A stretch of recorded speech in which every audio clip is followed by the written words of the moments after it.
Hey, sussy bakas. It's Irene Geller here from No Comment Chick, and we've got an interesting show for you today, okay? So you might have seen these strange videos asserting that a great number of Hollywood stars are actually secretly trans? It's ones that you wouldn't expect, right? You know, just like random fucking people. Generally they'll assert there's some kind of science about shoulder to hip ratio or something with their facial features. They'll do like a ratio from a picture, right? Which, like if I turn this way, can you tell what, how big my eyes are compared to something, you know what I mean? Like you can play games with pictures. You can find a picture and measure like eyes, measure, whatever they're measuring, and find a funny ratio that like supposedly doesn't match with like biological female or male ratios, and they'll based on this they'll assert that these people are actually trans, right? The idea is that there's some kind of secret gay agenda. The gay agenda is at work here, and they're either making stars transition or that somehow being trans it gets you on the fast track to stardom. This has got to come as big news to a lot of the trans people trying to make it in Hollywood. A lot of the actual trans people, because I think it's pretty hard. I think it's pretty hard actually.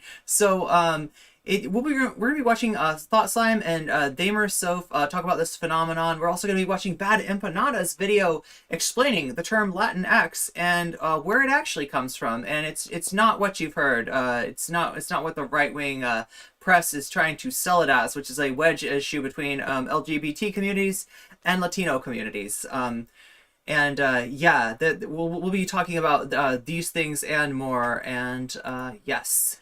So I'm here, as your favorite glitch bot. In the with the background of the very first glitch bot, intrepid reporter named Max Headroom, who was assassinated for knowing too much.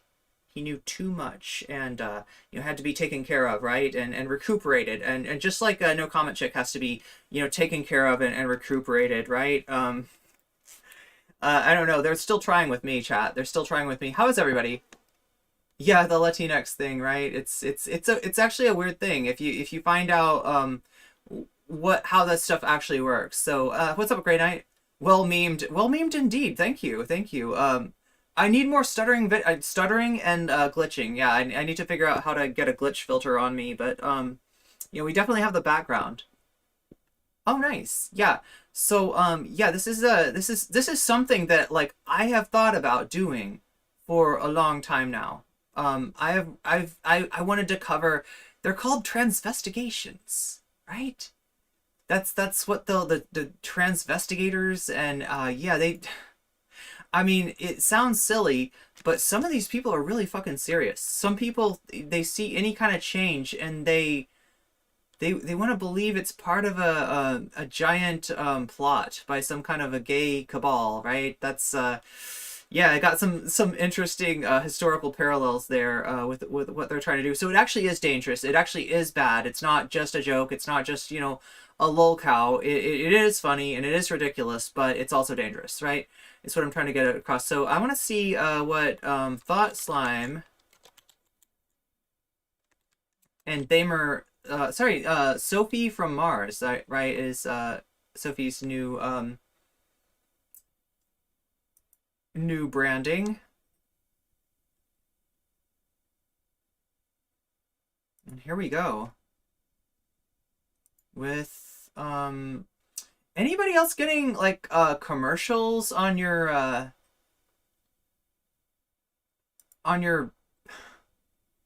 like if you have ad blocker, right? Anybody else getting commercials even though you have ad blocker? I think what happens is like YouTube updates some stuff and then blocker doesn't work anymore. That's what's happening to me right now. I think I probably just need to update it, or they usually get with the updates pretty quick, which is nice. But yeah, I'm trying not to show you ads, right? In the stream, that would be a little bit ridiculous. So what do we got here? We have Transvestigations. Yeah, yikes. Yeah, so I got like Thought Slime and Sophie beat me to this because I couldn't figure out a way to cover this that wasn't like, yikesy, or you know what I mean. This was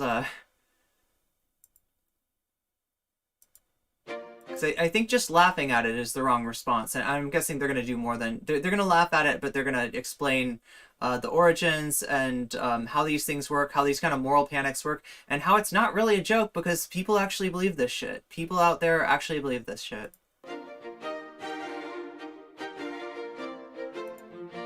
Cringe. That peculiar feeling of second-hand embarrassment. It's often weaponized against people who are not conventionally attractive or just neurodivergent people in general. That's why connoisseurs of cringe, Sophie from Mars and Thought Slime, bring you a curated collection of kooky creeps who it's okay to point and laugh at a little bit. Or, in this case, quite a lot. Because they're pretty terrible. And on that note, a content warning for some pretty horrific transphobia in today's episode of The Cringe Corner. Hello, Mildred. Hello, Sophie. I want to talk to you about green lines on photographs. Here we go. Okay. I think that when I say green lines on photographs, you're thinking about Rivellino, the iconic... Oh, of yeah, course, yeah, that's yeah, what yeah. I'm thinking of. That household name. Well, I am just suffering a certain level of internet brain poisoning. I will think No of chat on a screen. Twitter Oh my account God, I we did hate have a for problem almost with that any yesterday. sentence that the human mind can generate. I am suddenly so aware of my posture. I have to Oh, there we go. We're good. sit up straight for the rest of this recording. Yeah, Wait, this guy where's my became green really line? Oh, iconic right over here. because he Yeah, there puts we go. these green lines on pictures showing There we how go. men leaning in to women, and women hate that based on source. Dude, just trust me. That's not the lines on photographs poster we are here to talk about today. Oh, good. Today, we're here to talk about the Q angle. Ooh. Oh my God, chat! I got if you don't know my previous history before I was a streamer, I was a personal trainer, and wait, Q angle, I believe we're talking about the angle of the hip to the knee, right? And the reason that this is important, the reason that I learned about this is that people assigned female at birth tend to have like a greater Q angle, and that subjects them to an increased occurrence of something called patellofemoral pain syndrome. Really exciting stuff, right? But basically, because of the way that the hips work, right, there's a certain pathology of the knee that occurs, right? That's why Q angles are interesting to me. But yeah, I'm guessing that they're going to be talking about the Q angle as a way of verifying somebody's gender at birth, right? And then they're going to look at different pictures and assert that different people may be actually trans based on the Q angle. Which, like I said, pictures, you can't really measure body dimensions through pictures, right? Pictures can look different ways. So Q is another thing that sets off an alarm bell for the internet poisoned mind. Yes. And yet Q angle for bone doctors, I should have looked up this name, whatever they're called. Osteopaths? Osteopaths are kind of their own thing. There you go, osteopaths. Yes. Oh, Mildred, it doesn't matter. You got it right in the post-production. Yeah, exactly. Osteopaths are for... pediatricians. Wait. I mean, close enough. The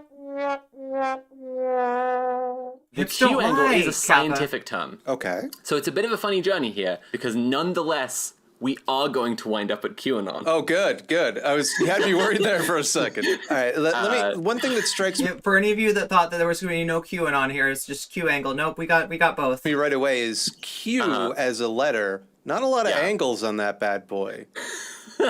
Very curved letter. True.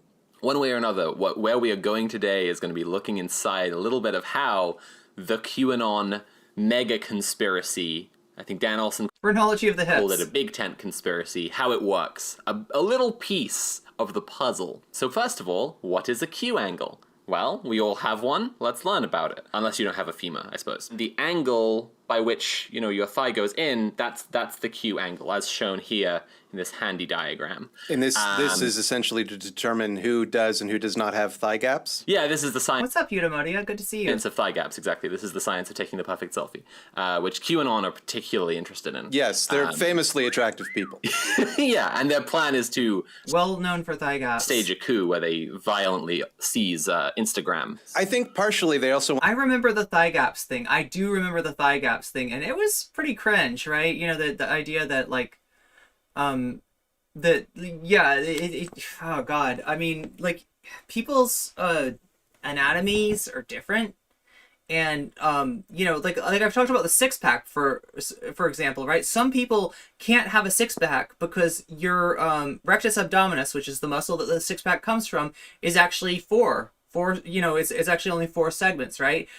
So it's kind of like that, but it's also coveting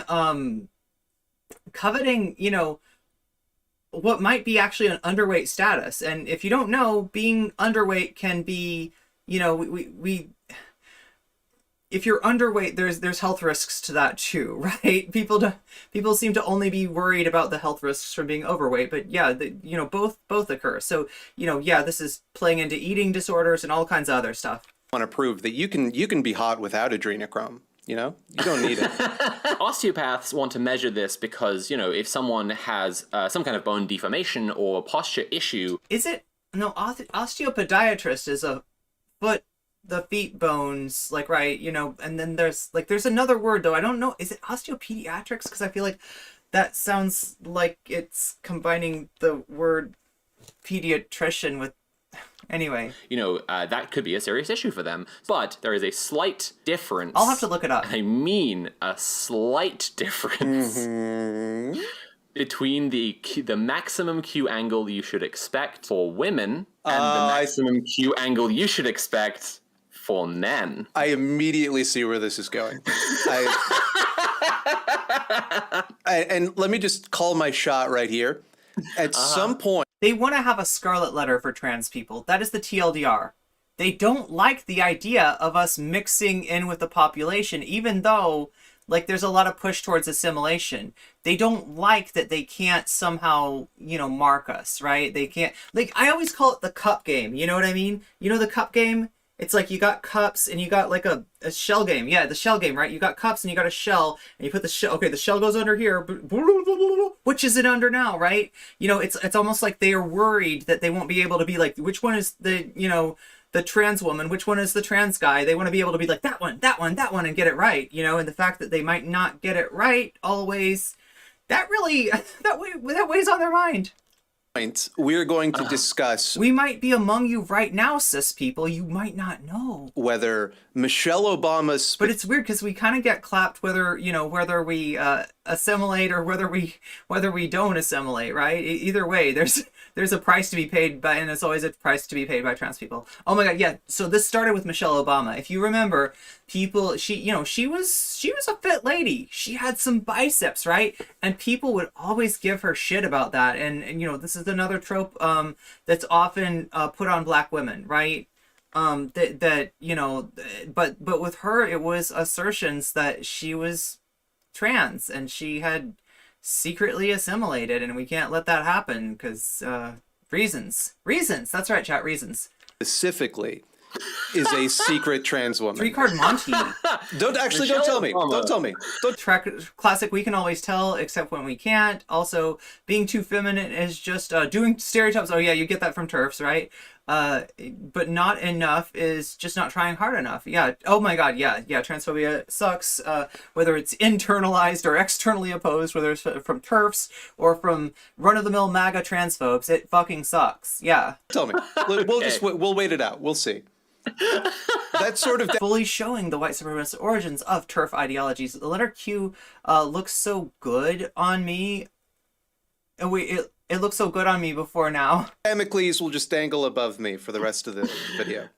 Okay, the Q angle is slightly. We are talking about a difference between 20, that's right, Ben Garrison. 22 degrees. We need to talk about Ben Garrison again sometime. And 18. Does he still exist? Degrees different in men and women, or to be more accurate, in AMAB and AFAB people but it varies depending on gait and other things anyway. So it's just really not actually a thing. And like I said, the photo, the fact that you're photoed from different angles puts a whole nother, like this isn't really something you can measure from photos. This is bullshit, is what I'm trying to, the TLDR is this is bullshit on so many different levels, right? That you can really depend on. I'm going to guess that they're not looking at x-rays of people. They're just kind of guessing at the angle based on photos, what they look like through clothes and flesh. Yeah, oh, yeah, good point. Yeah, clothes also. So, the thing that I want to talk to you about today is...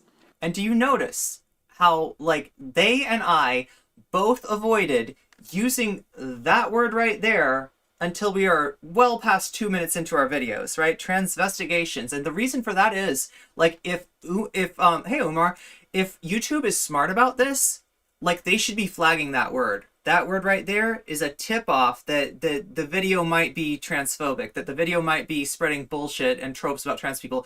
I don't know if YouTube is onto that. I don't know if they care. I don't know if they know.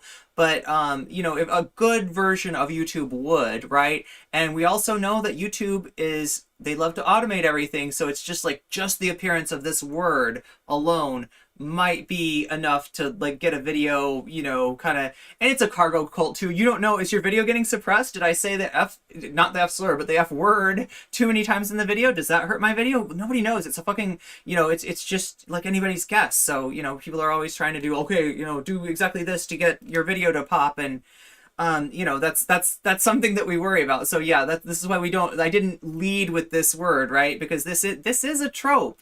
This is generally a red flag for a video, but in this case we're exposing the tropes, exposing the transphobia. My professor, a surgeon, obviously didn't think it was super essential for us to learn about it. Interesting. Yeah, I only learned about it because my well, I mean, I like I said, I was trained as a personal trainer, but also when I took anatomy in med school, my teacher was into this stuff. Maybe she had knee pain. I don't know. Transvestigations. Spooky. Definitely spooky.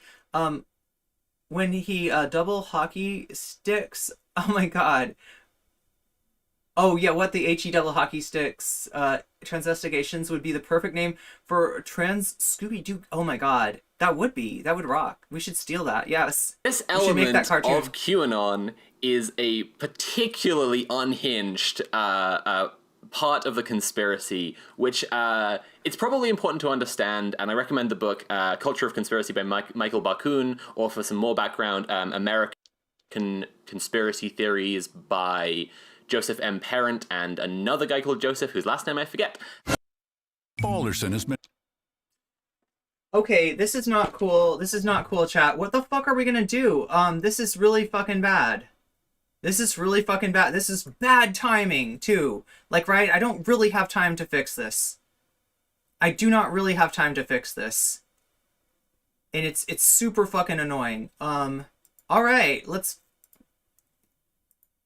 mute and play, and that's about all we can do. That is a lot of ads too. It's a heavily monetized video.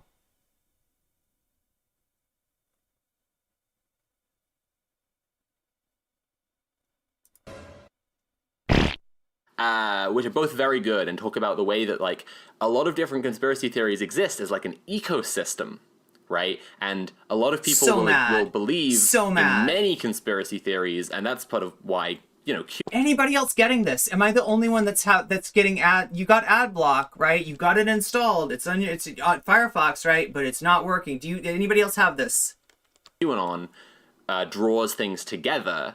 Two different people, one might believe in flat earth, another one might believe in 9/11 trutherism, and both of them wind up transvestigating people. I guess the question we set out to answer is, can jet fuel feminize steel beams?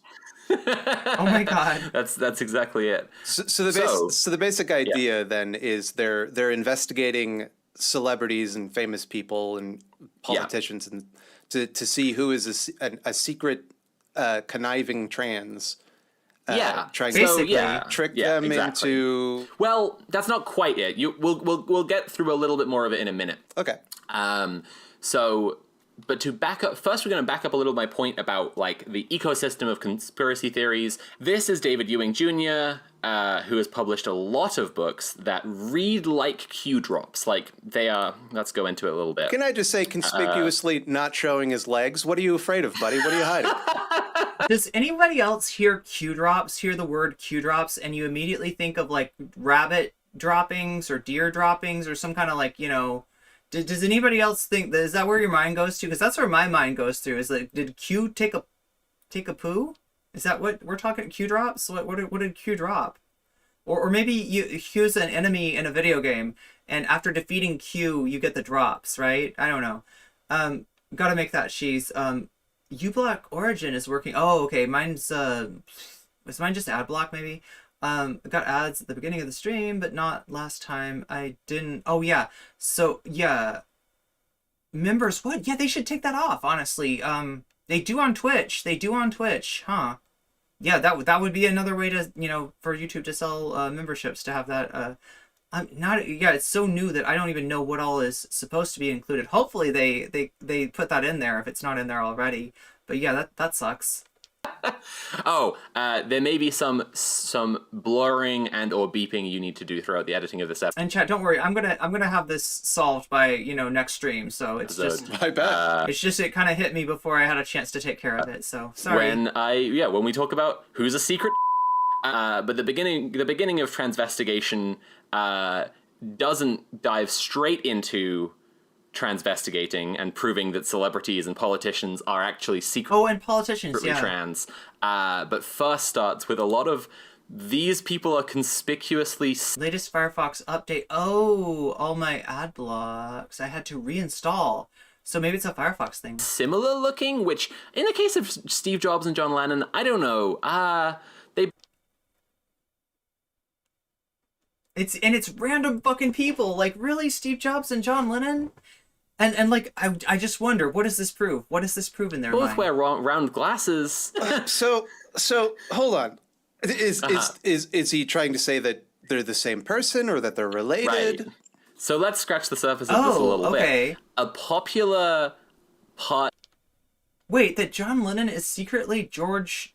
Is it George W. Bush or George the father Bush?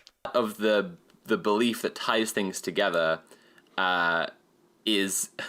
Sorry, this one is particularly funny to me. Small differences can be created easily with masks and makeup.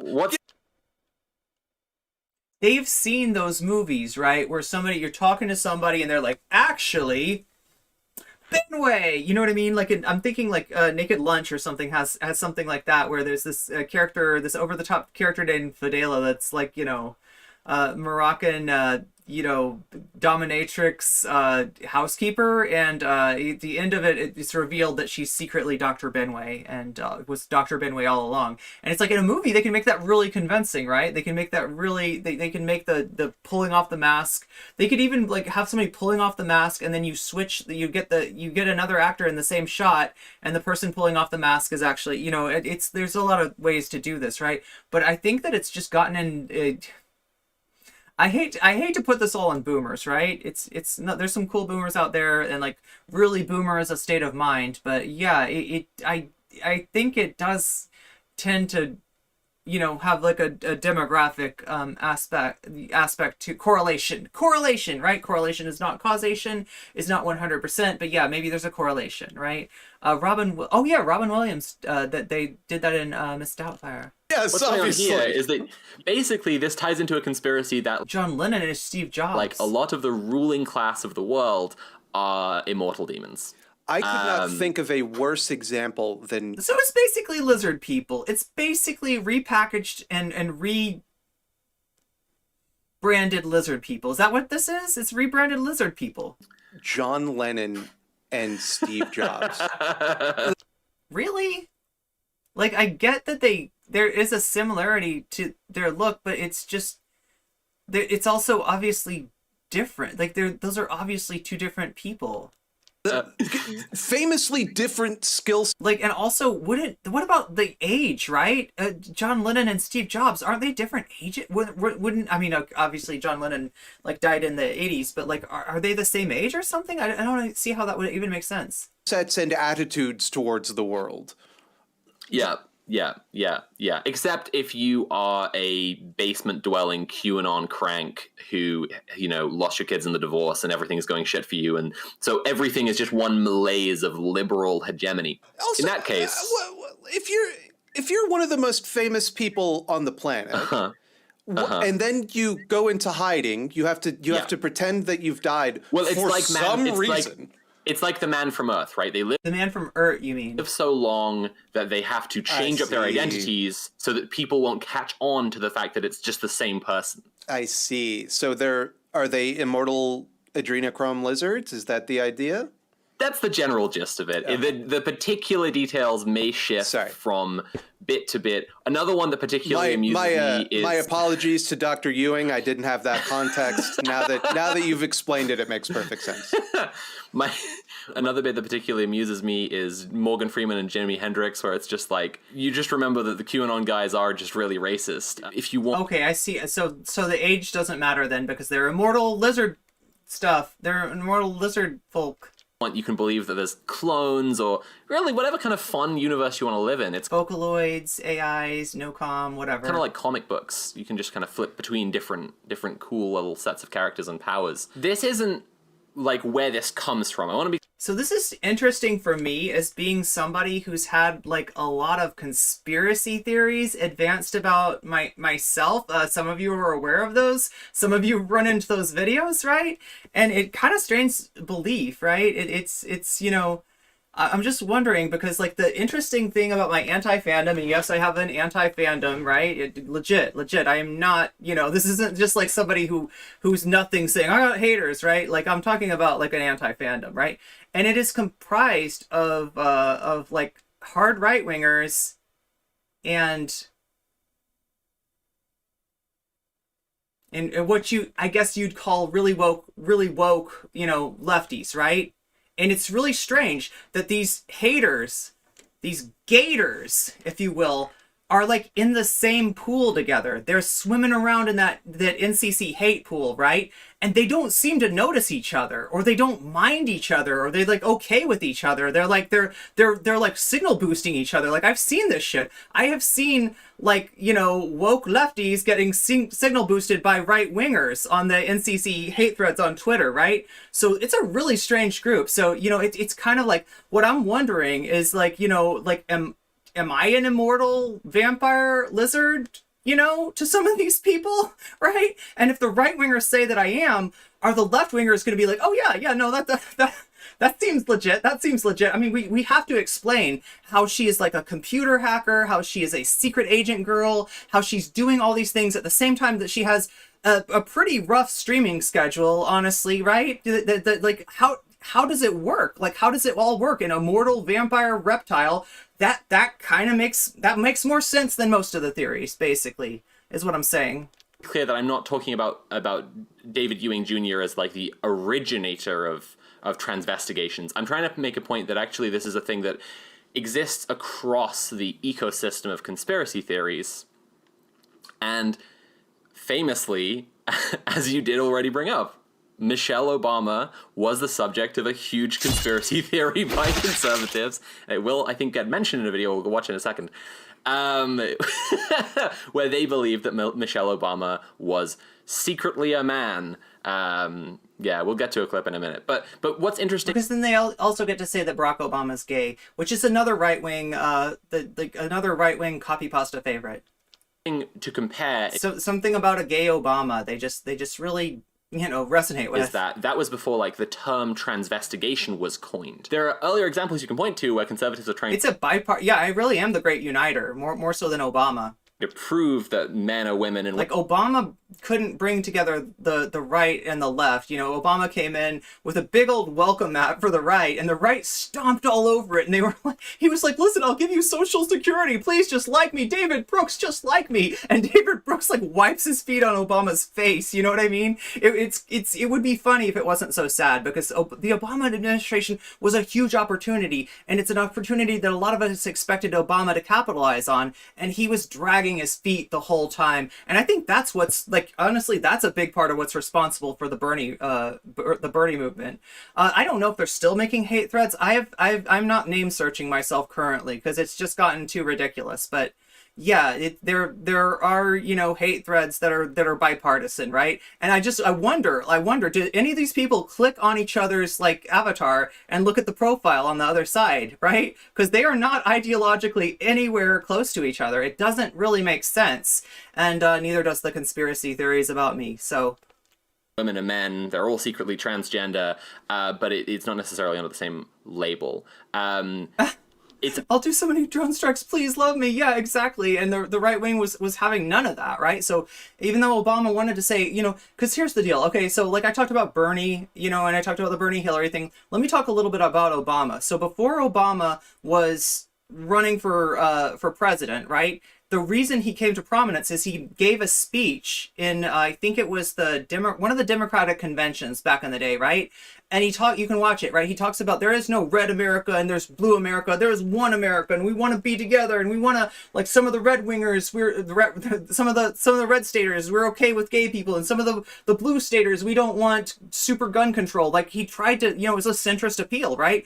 And to people, you know, like to people who wanted Obama to be the person that the right wing said that he was, we were thinking maybe this is a clever ruse. Maybe he's just saying what needs to be said. But the thing about Obama is, this has been said many times, he can make a speech in a room and have ideologically diverse, you know, very different people in the room, and have both sides be like, oh yeah, he's on my side. He's on my side. Like, he can do that. That's a skill that Obama has. That's why he's such a great politician, honestly, is that he can go right down the middle and convince you that, oh no, but he's saying that for that group, but he really, you know, like, he's one of us, right? Obama's great at convincing, you know, both sides that he's kind of one of them, but apparently not good enough to get the right wing, the Tea Partiers.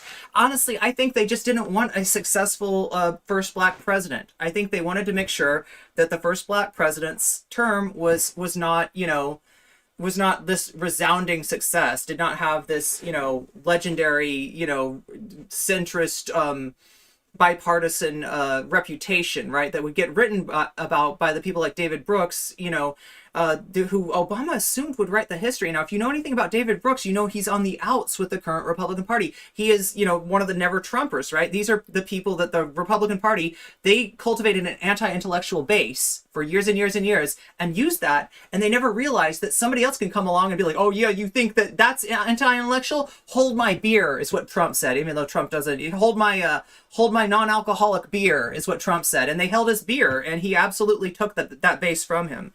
So yeah, this is also an interesting thing that, like, I think the people who are most obsessed with the New Zealand was Turf Island way before the UK. I did not know that. Celebrity I should tend run for to office? get invested in this kind of thing as well. For example, I should run back for in office. 2016, someone who knows Will and Jada Pinkett Smith claimed that they were both gay and were beards for each other. Wait, what? And, you know, it's a thing that comes up in gossip columns and attempts to, like, generate hype and Really intrigue around celebrities, and always has. And I think, how does beard make sense? How does that even make sense? Oh, it doesn't. I'm forgetting it's QAnon. I think that something that's kind of interesting to have in our minds I as we would go vote forward for with Irene. this is that this side of what's going on has a lot more, I think, to do with celebrity worship than anything else. Like, it's not actually just a conspiracy crank thing. I mean, it is. Oh, you're right. Wait a minute. But oh my god, this is like, there's so many parallels here, right? You know how they sold the NCC dossier thing? Was by presenting names of famous, well-known, like personalities like Vosh and Destiny, right? So yeah, this is using the star power. So do you see what they're doing? If they said random person X is secretly trans, that story doesn't get picked up because random person X is not interesting, right? But if they say it's Will Smith and Jada Pinkett Smith, then it gets picked up. Same fucking principle. It's almost like, chat, it's almost like the anti-NCC smear campaign. It's almost like it was a right-wing op. It's almost like it was written by the same people.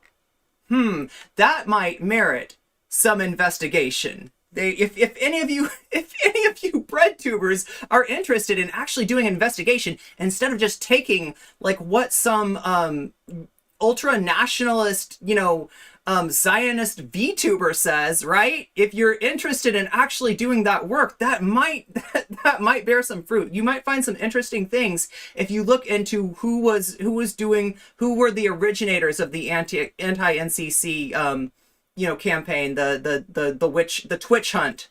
Like, just to be clear, Sophie doesn't believe this. But like within the world of Thought Slime, when did this happen? 2 or 3 months ago is my best, is to my recollection. Am I right about that? Conspiracism, the tendency is with people who spend all their time looking at celebrities and are obsessed with celebrities, and then they want to fit that into their picture. We are kings of spin and have been since the 70s. Everything you think about us is bullshit, spun by Saatchi and Saatchi. They generate this stuff. The particular way that this works within QAnon is like, they're all immortal lizards, they're all changing their genders, they're all hiding the stuff. It's because... Hiding the stuff? You mean the dossier? Because of this idea of like the demonic... See, this is the problem with NCC, is she's got the dossier, but she's hiding it. Like half of the people, are like, it's bad that she has the dossier, and the other half are like, why won't she release the dossier? We want to see what's in those files. She's got the smoking gun. She's got the smoking gun on all these people. Why won't she just release it? Good question. Cabal. Like, why are you they already trying said to make lizard people. Why are they trying to make them look cool then? Why are they trying to... They're young and sexy forever, and they can change their gender at will? Sign me the fuck up. The book isn't just called Transvestigation, it's called... Yeah, it's because of the frog DNA that they can change, just like Jurassic Park. Nature finds a way, okay? Even when it comes to lizard people. No. Oh my god, look at this. Wait, is this real? This is real. This is that guy's not kidding. That guy is serious. Seriously. A huge incentive in Twitch politics to maintain a 24/7 drama cycle so that people will, say anything. And it's... Tartaria Transvestigation. Every book this guy publishes is under the heading Tartaria, and I had a little look into what that is, just, for some fun, really. Wait, I've heard of Tartarus, but what is Tartaria? He looks like he gave up on his hair in the photo. There are different... Hey, what's up, Jen? Sort of stories that you see repeating a lot throughout conspiracy theories, just kind of basic stories that people find kind of appealing. And one of them is the myth of a perfect place that used to exist before the fall. And you see a lot of this with like white supremacists, the mythologizing of ancient Rome, for example. But then like in the Victorian era, and something that I kind of didn't understand when I read it the first time I ever read Lovecraft, right, is the way that people used to talk about Hyperborea was a very similar thing. They believed, because the ancient Greeks believed in this place Hyperborea, which was like super far north, and they were... It's a type of sauce for fish. Oh yeah, oh my god, I love tartar sauce. Is Tartaria like when you mix cocktail and tartar sauce together, maybe? Like it's almost like a Thousand Island, but spicy. 9-foot tall, glowing white people. It's that kind of story. It pops up a lot, and so I just wanted to quickly scan over inside the Tartarian Empire, the QAnon of architecture. I'm trying to say, this is a rich rabbit hole to go down, and it's also hard not to go down lots of infinite rabbit holes with QAnon. Tartar's good, yeah. But like, it's I don't even eat fish, and I love tartar sauce. It's quite special. You really focused in on the title, but what struck me about the cover is that... Does Soph have an energy drink and I don't? This is so unfair, Soph. It's just a photo of, I presume, David Ewing. David Ewing Jr., yeah. Yeah. Mm-hmm. But the funny thing is he doesn't realize if you make a book about, like, that has the word transvestigation, right? and you use yourself as the cover of the book, there's some people that thing is only a coffee table conversation piece, right? That book's never gonna that looks like a big heavy book. It's never gonna get read. But is it gonna be out on their table and they're gonna have to make up something like, what's it about? Maybe, you know, this dude's one of the lizard, you know, this gender changing lizard people, right? He doesn't realize that he's gonna accidentally become a subject for his own conspiracy theory, which is kind of rich, kind of poetically, you know, there's some kind of karma there, right? Which would imply if you're It's an actor hired to portray him. writing a book about Are you serious? Grey Knight, do you know this? This is true? It's not even him. Transvestigation and you put yourself on the cover, it would He's a imply gender that lizard. you are an Oh my God. example of this Gender lizards. phenomenon. Yeah, but he actually Oh, chat, we're gonna be coming out with some merch soon. Maybe a gender lizard would be a nice shirt, you know? likes to put himself on the cover of all of his books. Here he is on coronavirus. Here he is on... Wait, okay, so wait. Is this him or is this not him? Coffee table book. I always have photography collections. fake monuments in front of the pyramids. He Ugly is not in coffee front of the table. pyramids to discuss ancient Egypt. He has a book. That would be so ironic if this was if this is just not him and that he hires an actor to like portray him on his books. That's just called Hitler. Yep, which he's put... Wait, maybe he's Hitler too. I don't know. Like, that's what that book makes me think. Are you Hitler? Is that what you're saying? Are you secretly Hitler? Because if there's immortal shape-shifting lizards, one of these immortal shape-shifting lizards could be the Führer himself, and maybe that's you. I don't know. This is the fucked up thing. Is when you start to allow your mind to run wild with this conspiracy theory shit, there is like no end to what you can be tricked into believing, right? Reptiles are great. Reptiles did nothing wrong. Reptiles do not deserve this reputation, okay? The Gender Lizards of Tartaria is the name of my upcoming LucasArts style RPG game. Please donate to my Kickstarter. himself in black and white Oh, what's up, Under the Thunder? Good to see you. in front of the Reichstag with a... He did it. It was him. It was him. It was him. It was David Ewing. David Ewing, the immortal lizard. To read from this article, the Tartaria storyline is not directly related to the adrenochrome harvesting satanic pedophile cabal that lies at the heart of QAnon. We kind of want it to be, though, don't we? The unfounded conspiracy... I'm glad they said it's unfounded. Conspiracy theory that crashed into the real world in 2020. But it shares some of what Peter Ditto, a social psychologist in the University of California, Irvine, who specializes in conspiracy theories, calls QAnon's cafeteria quality. There's no overarching narrative or single authorial voice. So the idea is you go through the cafeteria line chat, and like, let's say you don't like Jell-O. You don't have to take the Jell-O, right? There's pudding too. You can take the pudding instead of the Jell-O, right? You can take the beef instead of the pork. You know, you can just make it whatever, right? You don't like the fries? Well, we got a baked potato for you, right? Here it is.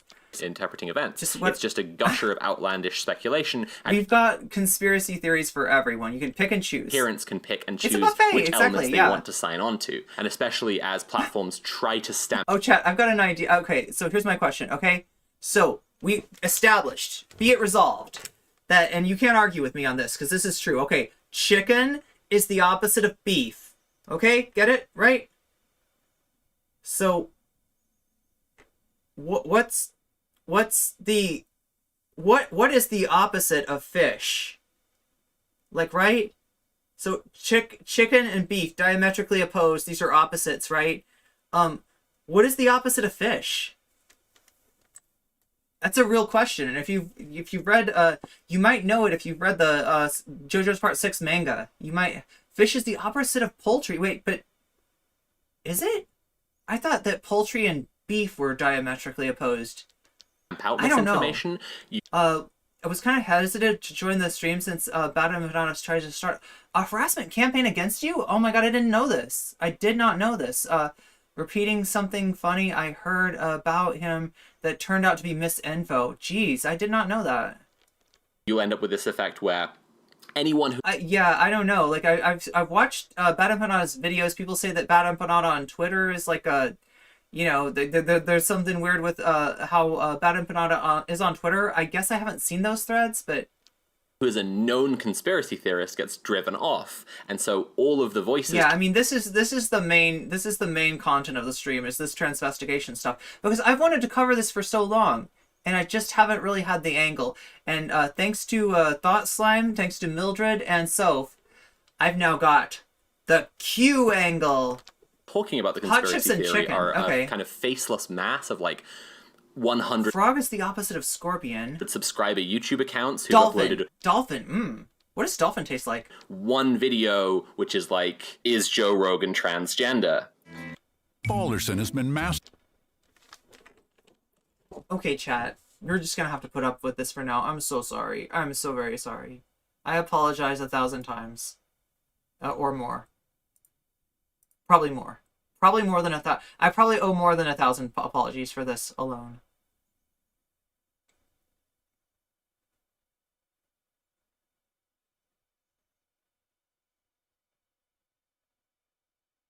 Hello everyone, today is Friday, December 10th, 2021. It's about 4 o'clock in the afternoon. As you may have guessed, this video is going to be about... So this is a... Blair White and Joe Rogan, therefore Joe Rogan is trans because... Wait, is that really Joe Rogan, though? Wait a minute, is that really Rogan? Mongoose is the opposite of cobra. Dolphin tastes like pork. They're all even-toed ungulates. 1,000, but don't worry about it. Yeah, I'll get to the 1,000 apologies I owe. I'll find some way to make it up to you, chat. This is a before and after photo in their mind? Yeah. No, really? Really? It's kind of a funny one because while there is a lot of like open hostility and transphobia, obviously in the premise of doing this kind of thing, Bro Jogan. a lot of these people will say like, I am not bigoted, I am not encouraging hate against any group. We'll respect terminology like transgender man. When you've spent some time looking into transphobes, it's just nice. It's just a little note there. It's a nice common courtesy. There you go. Good job, Q Angle. Thanks, Transvestigation YouTube. I like that they've tagged UFC in the title of this as well. It's and Transformers and Death Squad. Okay.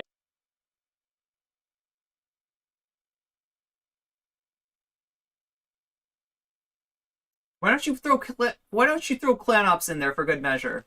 UFC President Dana White talks about Chris Cyborg looks like transsexual. This was so toxic. I fucking hate this guy. I fucking hate this guy. He's so mean to fucking Chris Cyborg. He's so fucking mean. Joe Rogan, she has a dick. They are basically talking about Chris Cyborg, a UFC fighter. Chris Cyborg did nothing wrong. Who is a cis woman who's very muscly. Or wait, actually, I don't know enough about Chris Cyborg to say that, but like, I mean, that I know of. Because the normal thing to do when you're a heterosexual man is to get really into fighting and competitive physical sports and watch women athletes in that. Wait, was that Blair White and Dana White? I thought it was Rogan. I know she's super badass. She's I mean, from all accounts, everything I've seen, she's a lovely woman. She's got a YouTube account and she teaches you how to fucking roll. She teaches techniques for MMA, like, right? She's great. And then start judging them, even though that's the thing you're into is big, tall, muscly women who can fight. And I know, what's wrong with having a dick? Instead of expressing being Blair White is much worse. Your feelings in a healthy way, like saying, ooh woo, step on me. Joe Rogan says the man scared of strong woman. That's true. Yeah. He compared her to another like Brazilian fighter, a male Brazilian fighter that was, I'm not gonna repeat what he said, but these things instead. It's fucking mean. Transvestigation YouTube is legit wild. You should react to Hans Wormhat. Okay. I mean, should we do that? Under the Thunder, if you've seen something and you know it's like not gonna, like, I just don't want to subject. Listen, you almost got a really fucked up debate about xenogenders today. I almost covered that, right? Because there was one last night, and it was it was like some of the worst people that you could ask about this stuff, right? And they were commentating, they were debating about this, right? And you almost got that, and it's only Joni that saved you by previewing this and saying, this is fucking yikes. I can't watch this, right? And I'm kind of like, you know what? If like my mods are tapping out because my mods have seen some pretty awful stuff, then it's probably not something that I want to subject you to. So, you know, you might see some clips of it over at the clip channel, but like we're not going to cover it as a debate. I would prefer if Joe Rogan would just say, "Thank you for sparing us." Well, thank you, Junie, for sparing us, right? "Ooh, step on me, mommy." I think we all would. I think that would be the With peak of his the channel possible content, exception honestly. of some tall women. But Yeah. Chris Cyborg is so freaking sexy. The muscles make her look even better. Yeah, I if think I she's. wanted to I think she's prove really that cute, someone really had hot. altered their body in some surreptitious way, I might focus instead of on their bone structure. Like fuck yeah. That's all I have to say is fuck yeah. Like I seriously find her sexy. I don't know what the fuck the problem is. Absolutely must know what CTV's take on xenogeners. It actually wasn't CTV. It was maybe even some people even worse than CTV, right? Yeah, objectively, right? Yeah, there. Unfortunately, there's worse people than CTV. I gotta let you know, if you don't know about Twitch, yeah, we're gonna be talking a lot more about Twitch politics and how it has gone so wrong. How it went from a place that was really welcoming for trans creators, for you know, POC creators, and you know, was a real bastion of leftism on the internet, to what it is now, where it's fucking cringe to say that you're an anarchist there, right? You say you're an anarchist over there. You say you're a leftist, and you gotta say, I'm not like the other leftists. I'm not like the other. You gotta be an anarchist with an asterisk, and the asterisk is usually, but I have these right wing views too, or like, you know what I mean? It's like you can be a fake anarchist, sure, but you can't be, you know, a leftist. You can't be an anarchist. It's not fucking cool in Twitch politics, and that is what happened. These people have had their heads up their ass so much that they don't realize they joined a creator server run by Lauren Southern mods, right? And who's going to create the social environment there when you've got Lauren Southern mods at the top of the hierarchy? What do you think that social order is going to look like? Sure. What's up, Turbo Jerko? Muscles on the fact that their surname is Cyborg. Oh, but without Vosh, I mean, I don't know how long Vosh is really gone for, and I don't. Well, yeah, I guess he is probably involved. Yeah, that's right. He's done some stuff with Twitch politics. Right. Yeah, I mean, that does leap at you, actually. But yeah, this is how the Transvestigation YouTube...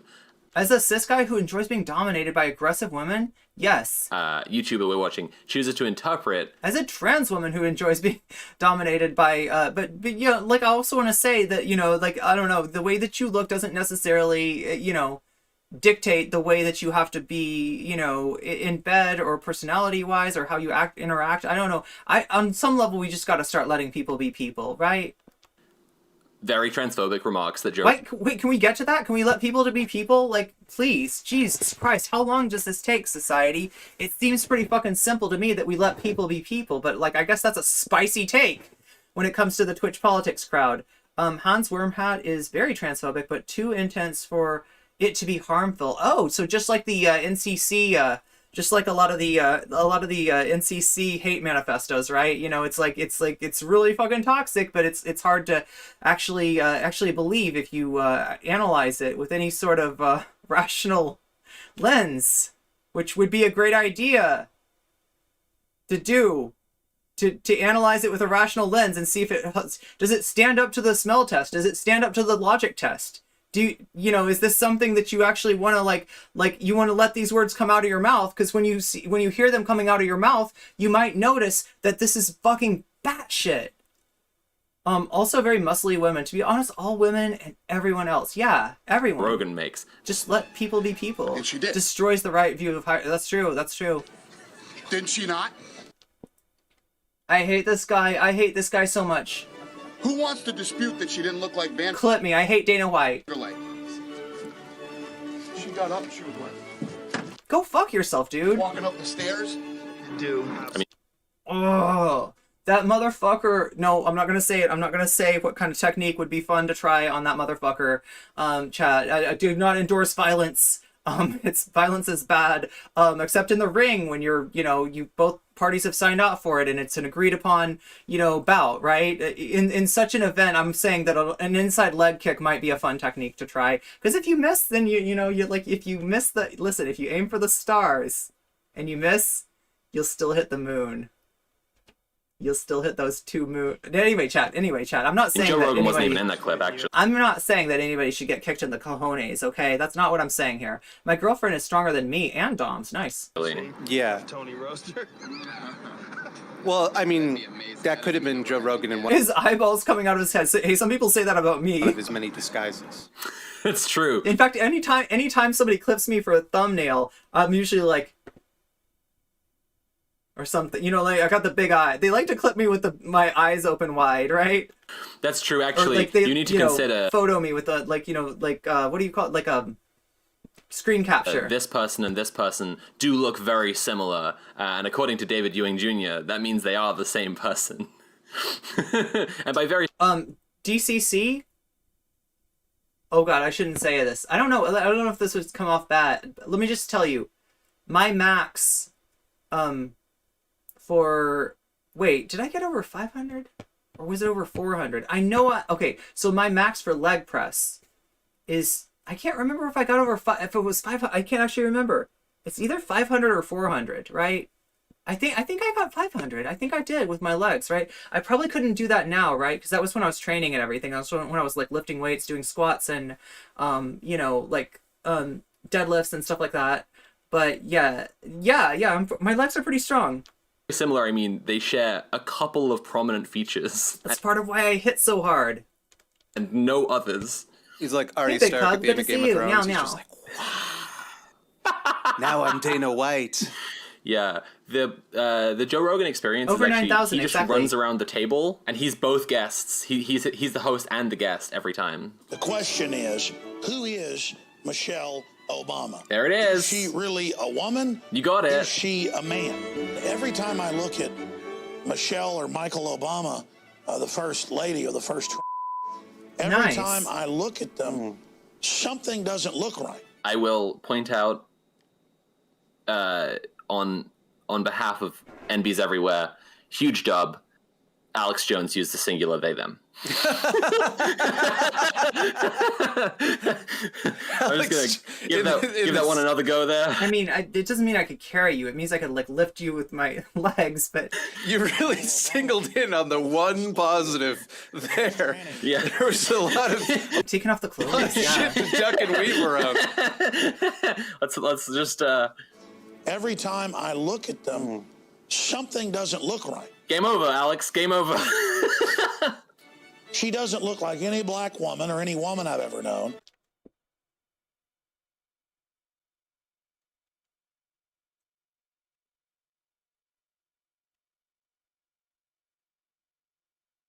Did everybody else hear that? He like opposed black women and women, right? This happens to trans women all the time, right? People will be like trans women or a woman, right? You know, right? They'll say shit like that, but he just, oh my god, dude, this guy. She's got shoulders. And yes, that's a trope. And yes, that is definitely a trope. That is a fucking toxic trope. I think Alex Jones might be racist. You don't say. That are wider than a man's, which physiologically doesn't happen. Again, you can put 3 heads on a man's. Big Tina Turner. You could put 3 heads. Are you talking about like a troll from like that sounds like a literal troll from Norway, right? Isn't that some of the trolls in like Norse mythology had 3 heads? I've been hearing about Michelle forever. Yeah, it's such fucking bullshit. She's beautiful. Shoulders and only 2 heads on a woman's shoulders. And rar. No. And trans women are beautiful. And this is like, there's so much hate. And like a lot of times what happens when people, you know, when people spread hate, when people smear marginalized groups, is they'll kind of like conflate one marginalized group with another, right? I.e. trans women and black women, like, and, you know, forget that there's also trans black women, right? You know, talking about like, you know, people who get the short end of the stick, you know, as far as the intersections go, like, right, they're, they'll do that. And the idea is that, like, I don't know if there is an idea, if there is a strategy, it's this, that they want the response to be like, I'm not like that. In other words, I'm not like that other marginalized group. So they want the marginalized groups fighting each other because it makes it easier for them to hurt us. And that's a wedge. That's a wedge right there. Mind the wedge is all I'm saying. We all gotta mind the wedge, because I've seen what happens to people when they don't, and it's really ugly. We should not be fighting each other. We should not be trying to distance ourselves from each other. We should be putting our arms around each other. We should be locking arms and saying, solidarity forever. He can't imagine being enough of a man for her. Intimidated. Women don't have to be beautiful. We are. Men have to not to be not ugly. He lost a lawsuit saying, "Oh yeah, the Sandy Hook thing." Anatomy. And women generally Oh, it's a known anatomy, is it? Yeah, It's a known anatomy. men have 3 heads. And We went over those in anatomy class. Known anatomies. Yeah, the known anatomy. It was one of the known anatomies for sure. women have 2 heads. That's a known anatomy. That's like a rule you learn for drawing people. It's a rule of thumb. These clips are from 2014 Right. and 2019. During the last 7 So that's a voice mod, right? years, has anybody who've been keeping up to date That's either a voice mod or a person who has excessively used, like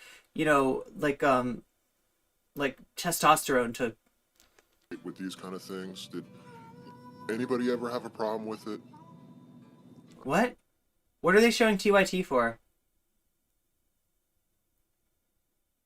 The prosecution was on a few episodes of Knowledge Fight. The way the case played out, is wild. Jones got a Jones. I mean, I'll be honest, if you're like me, What if there's projection in the conspiracy-fueled far right? Jimmy, that was back when Jimmy Dore. Yeah, the old TYT is yikes as fuck, and I don't even know if they've apologized for some of that shit. Right? I don't know. Like I would not. Like, not that it's been offered to me, but TYT would not be the platform I'd be trying to get on until they actually acknowledge, how they used to treat trans people. Internet maniac world. What if there's some projection going on there? What's that? In that they are the ones manipulating their audiences and scamming them out of their money and controlling their minds and feeding them poison? No. In the fact that they're the transgender ones. Anyway, so that's a little bit of is Joe Rogan transgender? Or Alex Jones, even, apparently. I mean, it could be, right? It could be. We don't know. We don't know. We gotta just measure yeah. Q angles. Let's see those Q angles, Alex. Let's measure those Q angles. His head and shoulders before I come to any. Listen, I've got, I do have like clips on it. I just don't want to. I don't know. I have friends of friends that work with TYT, and it'd probably be better if I talked to them behind the scenes to ask if maybe they could put some pressure, right? Because TYT, if you're going to use trans people as a fig leaf, don't be surprised if some of those trans people one would hope could hold you to account, right? He's got a really big head, so I don't think you're fitting 3 of those on him. I don't believe that. So the other examples I have are they're shorter and they don't have any narration. Mm-hmm. They just show some celebrities, and they're just kind of like clearly this is a transgender.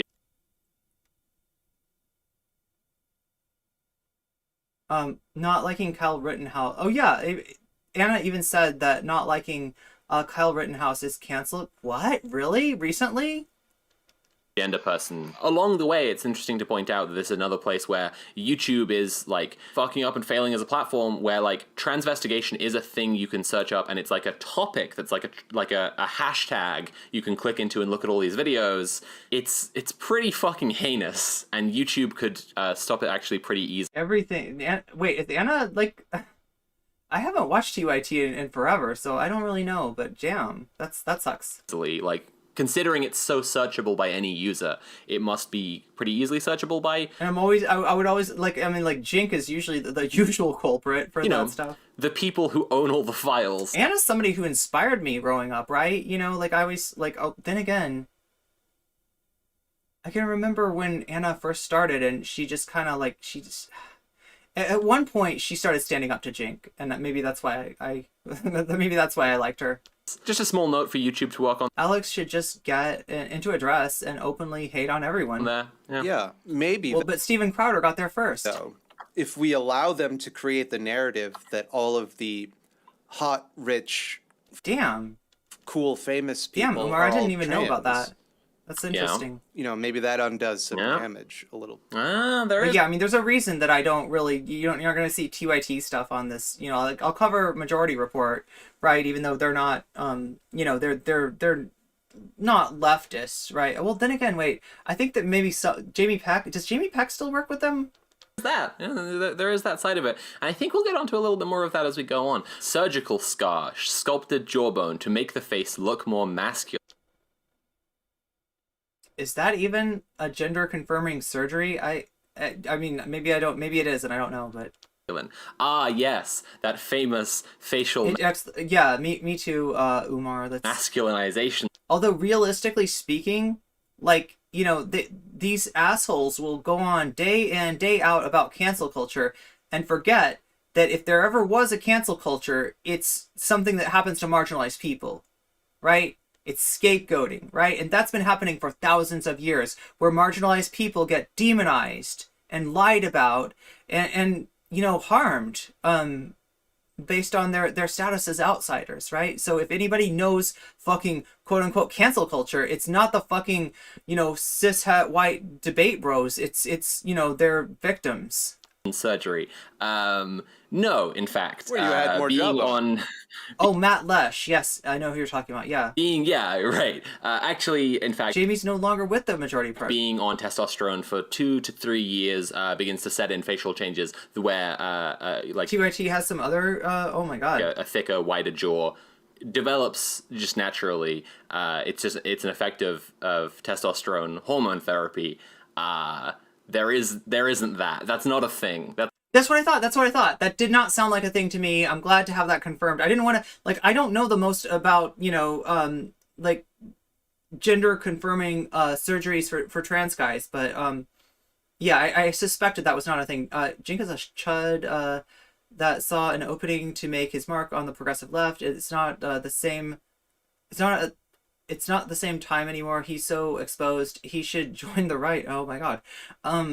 And I'm pretty sure Sam is about as not a socialist as I am, and wants to see many aspects of that I do feel like there's at least a sockdom, like sort of you know, bent to his rhetoric. It's not. Well, I mean, if not dim sock. People do get plastic surgery. Sure. There's an ignorance around the basic facts here that you Jamie's got her own podcast. Oh, the Antifada, yes. would expect from Is that the QAnon one? people. I'm highlighting this, but I'm sure it seems a little like a non sequitur at the moment because it's like, okay, QAnon. Well, that's when a lot of the stuff got brought out about Jink, was when he ran for office. Like Bernie wanted to support him, and Bernie couldn't do that, right? Without like kind of, you know, harming the groups that Bernie's supposed to be supporting, right? Don't know how medical transition works. What is a SOCDEM exactly? It's like, okay, so the usual example, let's just say the governments of a lot of the Scandinavian countries, not the current governments, but the past like governments, right? So it's you know, I guess capitalism with a strong regulatory and reformist element to it. Does that make sense? And then Dim Sock is somebody who wants to get to socialism through democratic means, like, right? So I guess you'd say like a revolutionary socialist, right? But yeah, I see like revolutionary socialists sometimes, like, you know, getting with TYT, which is a little weird. That dirty pile of laundry over there, dim socks. Oh my god, Scandinavian countries are a good example of sock dims. It feels like a divided left, and that's how we always lose. Sock dims are capitalists with social safety nets. That, and also, you know, I'd say that there's entryism is another way that we always lose, which is like, you know, so you're saying that divided left may be coming from too much gatekeeping, and there's also entryism, which comes from insufficient gatekeeping, which can divide the left as well. Like people get in there, claim leftist bona fides, and then talk about patriotic socialism, right? You know what I'm saying? You know anyone like that? Shocker, right? Patriotic to choose socialism. someone with a face so masculine that it couldn't be natural, and your example Yeah. is Harry Styles. Right. Who I think Yeah, dim sock maybe would be socialism by criminalism. he's Right. I'm no shade. He's a good-looking young boy. Sure. But he's not lantern jawed. He's not fucking. He's not the Robert Giga Zadar. Chad meme. Yeah. He's not Robert Zadar, exactly. Edit in an explainer for the people who Hey, is that guy in the Giga Chad picture? Is that even a real dude or is that a Photoshop? You know what I'm talking about? The meme for Giga Chad, like the dude with the big jaw and stuff, and he's like got a beard and he's is that even a real picture? I've always wondered, or is that photoshopped? want. Yeah, It is a real Watches dude. of It is a terrible real dude. movies. Yeah, see my review of the film Maniac Cop. For Yeah, more info. nice. Yeah. What's kind of fun about diving into this stuff is that you'll end up with videos like this: Daniel Craig's female double, Winky Face. What are you Wait, is that a Guy Fieri reference? Tuck in. trying to get at here? Like, what is the point exactly that you? The and oh my god, they're measuring like ratios or something. They're saying that like there's a ratio between the nose and the eyes, and they can measure that and then compare it to something else. Giga Chad is me. You are trying to make Demeter. Like if you thought that like Daniel Craig is secretly Oh, trans, the dude is German. it should start to dawn on you that like gender must be very mutable because all of the people who are like That's what I'm saying about the weird like cognitive dissonance that goes on between like, you know, asking trans people to be assimilationist, right? To assimilate into like, you know, binary or sometimes trinary, you know, gender norms, right? And the desire to not to put a scarlet letter on us, to have some way of making sure that in the shelf game they don't lose track of us and they always know who we are, right? And they can always remind us that we're not really heckin' valid. We're not as heckin' valid as we think, right? That's the archetypical male icons and female icons are all trans. Yeah. It should Yeah. then, you know. It's like, is this woman on screen Daniel Craig? Was she Daniel Craig? Is she what Daniel Craig used to look like? It's a little blurry on my end, but she looks more like Laura Dern over here. But you said the absolute of gender, the celebrities people look to bit chatty, I must say. specifically as like Bit of the a most a bit of a Chattington. masculine, the most feminine. So why not have a look at Not a Globe tweeting "Boys will be boys," Marilyn Monroe edition. There we go. We found it, chat. Oh, I'm valid to you. Thank you. He's been a million B, in a million B, and oh, the Giga Chad. The center is always tap dancing to the left, even if concessions are made. It's scary. UK is getting more and more authoritarian. Of course, she's valid. Happy birthday, Mr. Heckin' valid, even. President. Check out the Adam's apple on this dude.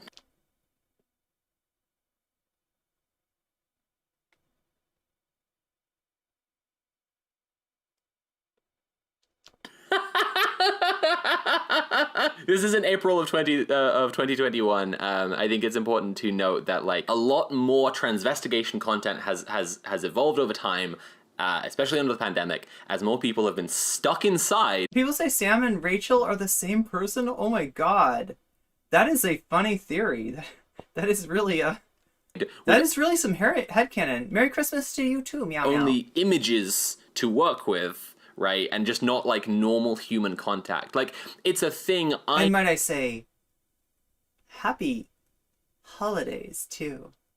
I notice in public where you know, in Spicy take. terms of like getting Yes, clocked we're doing some transvestigations here. We're doing, you know, it's important that we know. or discourse around It's important that trans people assimilate, but they we don't lose them in that assimilation. So we gotta you know, put that scarlet letter on trans people to make sure that, you know, like they don't get lost in the shell game of yeah. passing, Oh my right? God. Like when I get some, I don't know, like teenage boys being little shitheads or something, what occurs to me is like, I'm wearing my mask. I'm wearing my, you know, my COVID face mask. I'm just going to the shops or whatever. I'm wearing a coat. Like What you're shook by right now is you saw a tall woman. Ooh woo, step on me. You just saw a tall woman and it's fucking you up. And that's why, it generally is teenagers and not like adults who've realized that just people are normal looking. But I think there is this effect where people Oh, you ordered your cat ears. Meow. will get hyper online and all they have to work with is Chat, you know what? We're thinking about doing some merch, right? So a lot of stuff is in the works for the new year, for No Comment Chick, including, okay, so you know how I got my devil hoodie here? Imagine these are cat ears, right? I feel like we should sell a cat ear hoodie. I feel like people would appreciate that, okay? images, and especially, there is a bias towards like hyper feminine, hyper masculine images of celebrities, and then somehow it just loops around, and for the QAnon people, it's like even those bastions of gender themselves are flawed and can be proven to actually secretly be a man or secretly be a woman. Who do you compare them to at that point? who do you set them against and go like, well, here's someone who is absolutely a woman that we can, whose skeleton we can compare trans people's skeletons to. The shape of the conspiracy is basically that the ruling class, all politicians and all celebrities are trans. You would get wrecked. And so who you'd compare them to is ordinary, or just ordinary people. But if you did that, if you went outside and just talked to ordinary people, you might not think Marilyn Monroe is secretly trans. The conflict they see is people asking for trans rights. And they're like, that needs to go away, and therefore I need to imagine that as the power that's oppressing me. Yes. And that ties in nicely to a concept we should also bear in mind going forward, which is that in cult and conspiracy research, there's a paper that establishes the kind of tenets of conspiracist belief, and one of them is all conspiracy theories reflect intergroup conflict. So, for example, there were a lot of conspiracy theories written into the original American Declaration of Independence about, like, King George was going to do this and do this and do this, and he wasn't going to do any of it. But it reflected a real intergroup social conflict between the American colonies and Britain. That was a real... She, taken with a grain of salt, Sophie is British and therefore not trustworthy. Thing. As we move on to Bevy 112, we're now bringing things around. We're going to get to annotated photographs with lines drawn on them. Oh, excellent. Oh my god, that sucks, Quote Smith. Meow. Excellent. We're going to come back to the Q angle. Finally, some fucking data. Like I said before, we need to just start letting people be people, right? To pour over. Finally, a science. No, wait, Chad. If I say that, then like 50 years from now, there'll be somebody being like, "No comment shit." Let people be people, and like somehow use that to like, therefore we should ignore the disparity between group. I don't know, like it feels like anytime you say some shit like that, it gets recuperated. So maybe I should take that back. I don't know. While I can approach, I can't. That's the thing, is if you say this thing one time, it doesn't matter how many fucking unrecuperatable revolutionary things you say in the future. They will focus on the one quote that they can cherry pick. To what we've been talking about. Bevy 112 has what? Can confirm. Do not trust us. 14.9 untrust us. thousand followers. That's good news. That's good news for the human race. Good job, Twitter. So here is a thread about Keanu Reeves. We all start out as female. At 6 to 7 weeks of gestation, the introduction of the Y chromosome means on one very important thing: testosterone. Without male-level testosterone, the female develops uniquely to the male. We can track these differences. Keanu Reeves, EGI, FTM, transgender. So we. And you see that there's a trope in here too, like that is like seeing the female as a incomplete male. When in reality, like I don't like either of these takes, but it might make more sense to see the male as a mutated. I don't know, chat. I don't know. I'm just saying. No, I'm not really saying. Okay, that's good. That's gonna lead to some yikes. If I really take that to its logical ends, they're both gonna lead to some yikes, right?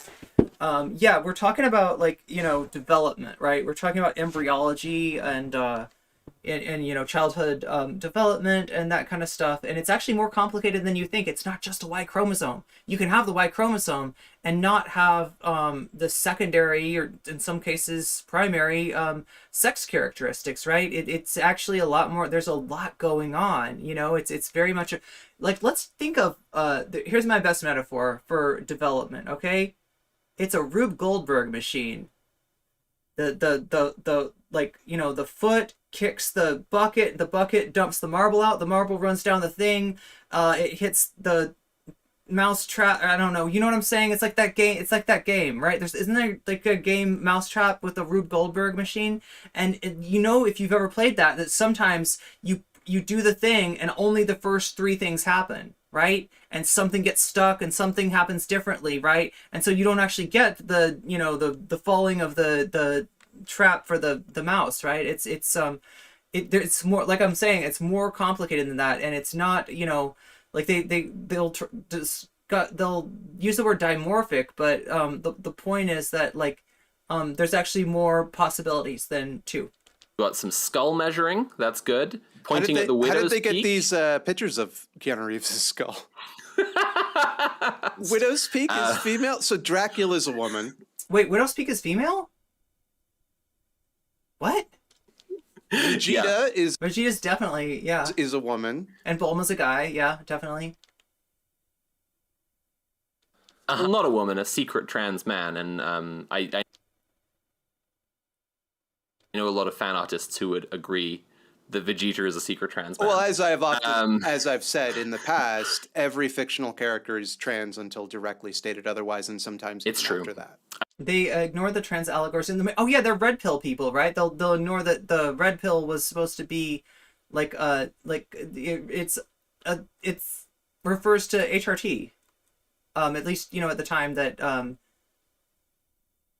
maybe I think they're blue. I think maybe they reversed now. Like the pills are blue now, but I like all the asterisks here, which don't actually at least the ones I have correspond to any asterisk that's been put on. It's almost like they wanted to number points on the face, but then they just kind of didn't. They just kind of didn't.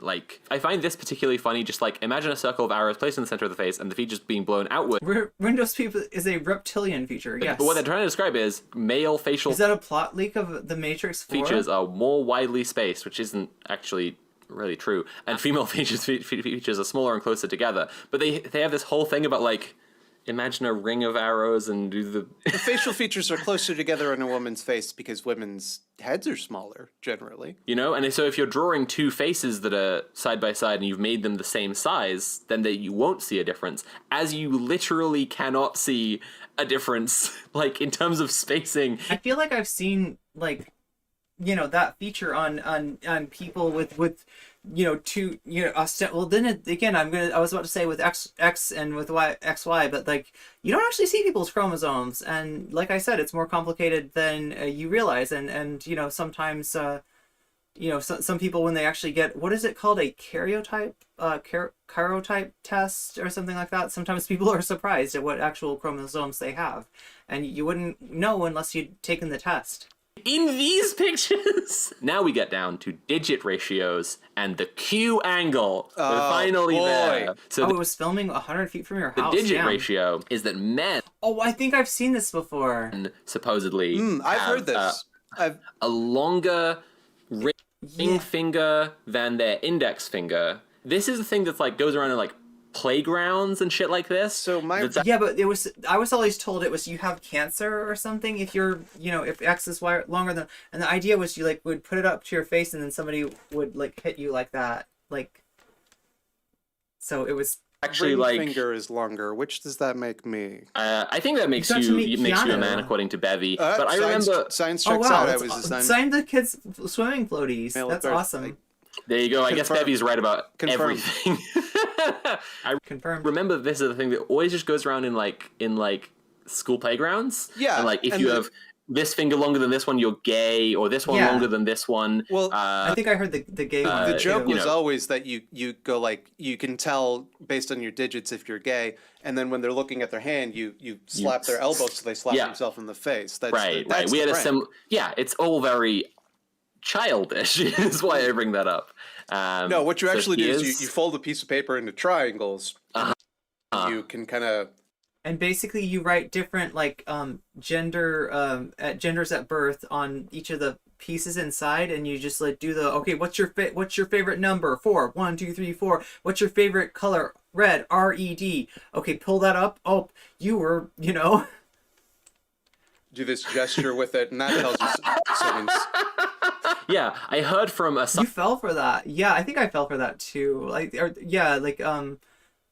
I don't know if they said you were gay or I don't remember what they said, but yeah. scientists that actually, if you say do this thing to a trans person, they won't That is super nice. do it. But if you say Simon says do this thing to a trans person, they will do it. So, for example, with the Q angle, it says explicitly in that source I had earlier that it should be measured.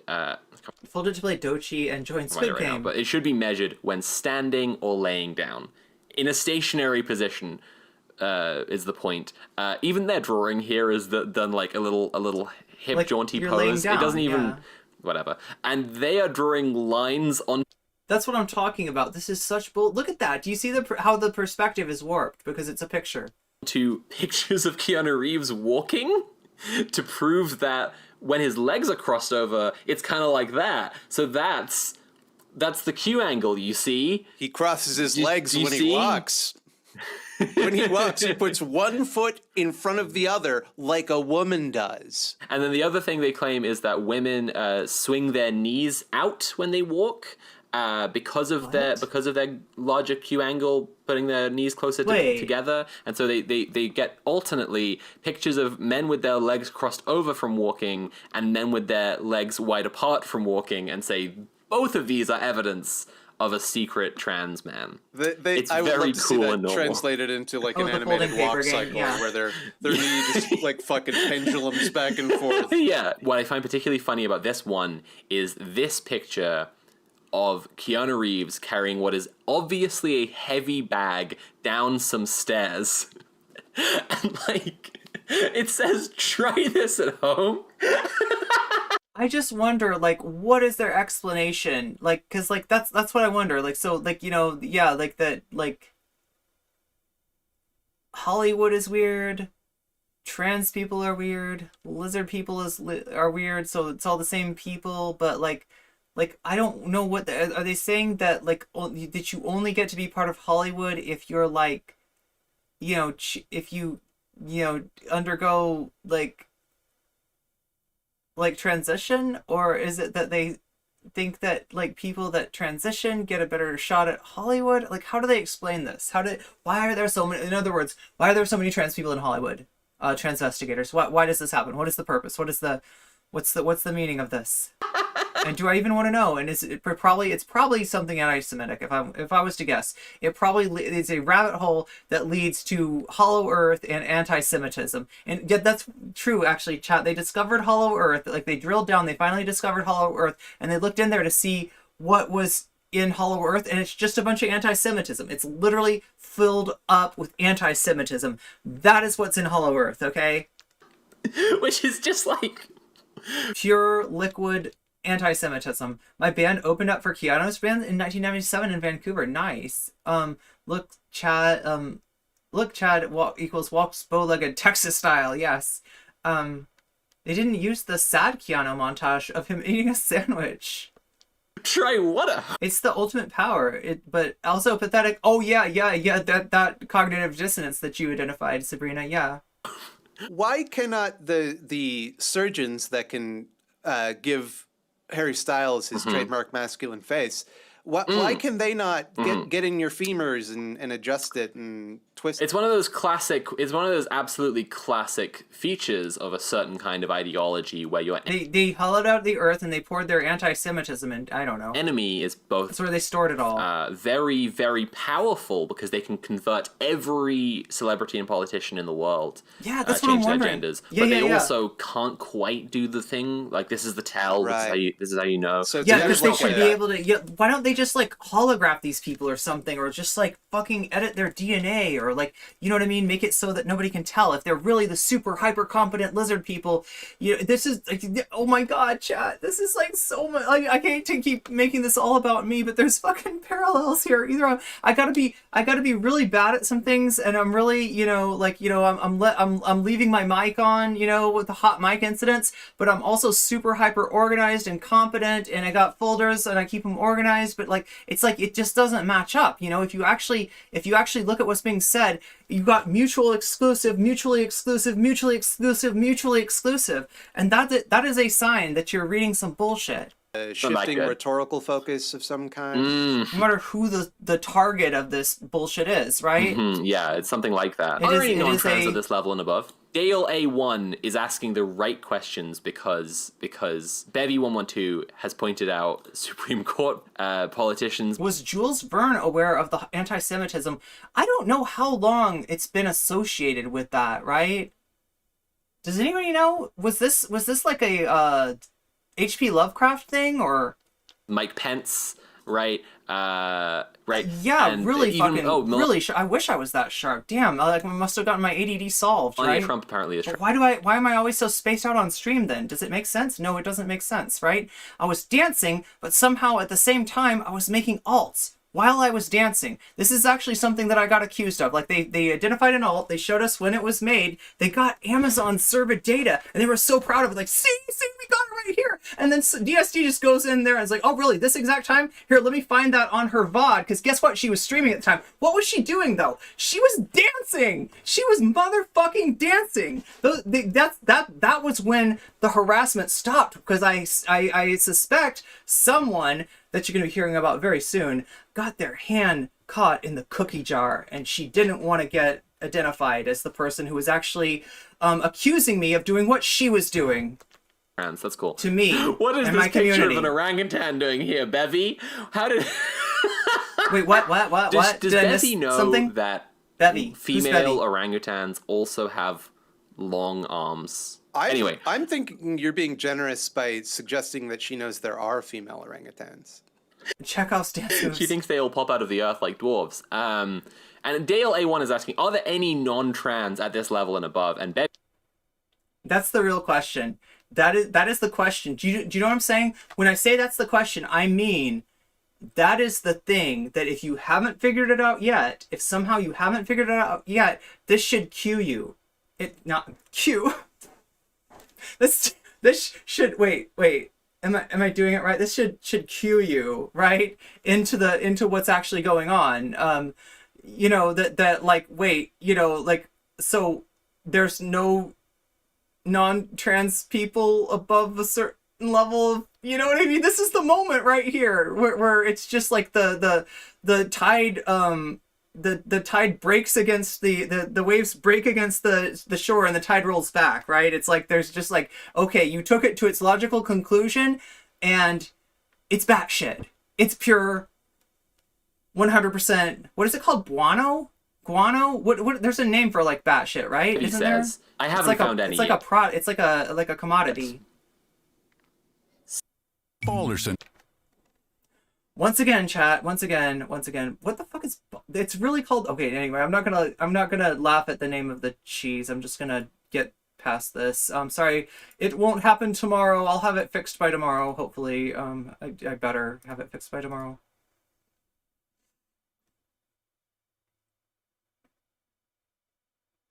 See, if we were on Twitch, I could tell you, I could run an ad right now. I could run one of the Twitch ads right now, just right over this. So oh my god, thank you for following. Now there are freaking communist invading radicals. That says it all, doesn't it? Thank you for following. For some reason, when like I apply these communist methods invading to radicals. every single person, they all turn out trans. For some reason, when I draw It's guano. vertical It's lines used to produce powder. onto women powder? who aren't even actually, their legs aren't even doing that, I could, like, that leg, whatever. That's not what her legs are doing. They're not leg at is those literally angles. Her leg is literally at a different angle than the line says. For some reason, everyone turns out trans. Let's talk about what the reason is that everyone in the world must be trans. And to do that, we're gonna have to do a little bit of transvestigation. investigation of our own. I have a suspicion that Bevy might be trans, because I think that when you look at a lot of... Wait. Okay. The one thing you're missing is, like, the title should come up here. Who is going to transvestigate the transvestigators? Because that's what we're doing. Who transvestigates the transvestigators? And the answer is Sophie from Mars. This situation, being this intensely invested in these celebrities, it's the anti-fan phenomenon, right? This is a thing we've felt. I am aware of this phenomenon. I am aware, chat. I'm a little bit aware of this phenomenon. Fairly familiar with, right? Where, like, as well as someone being an obsessive fan, you get people being obsessive anti-fans. They spend all their time obsessed over.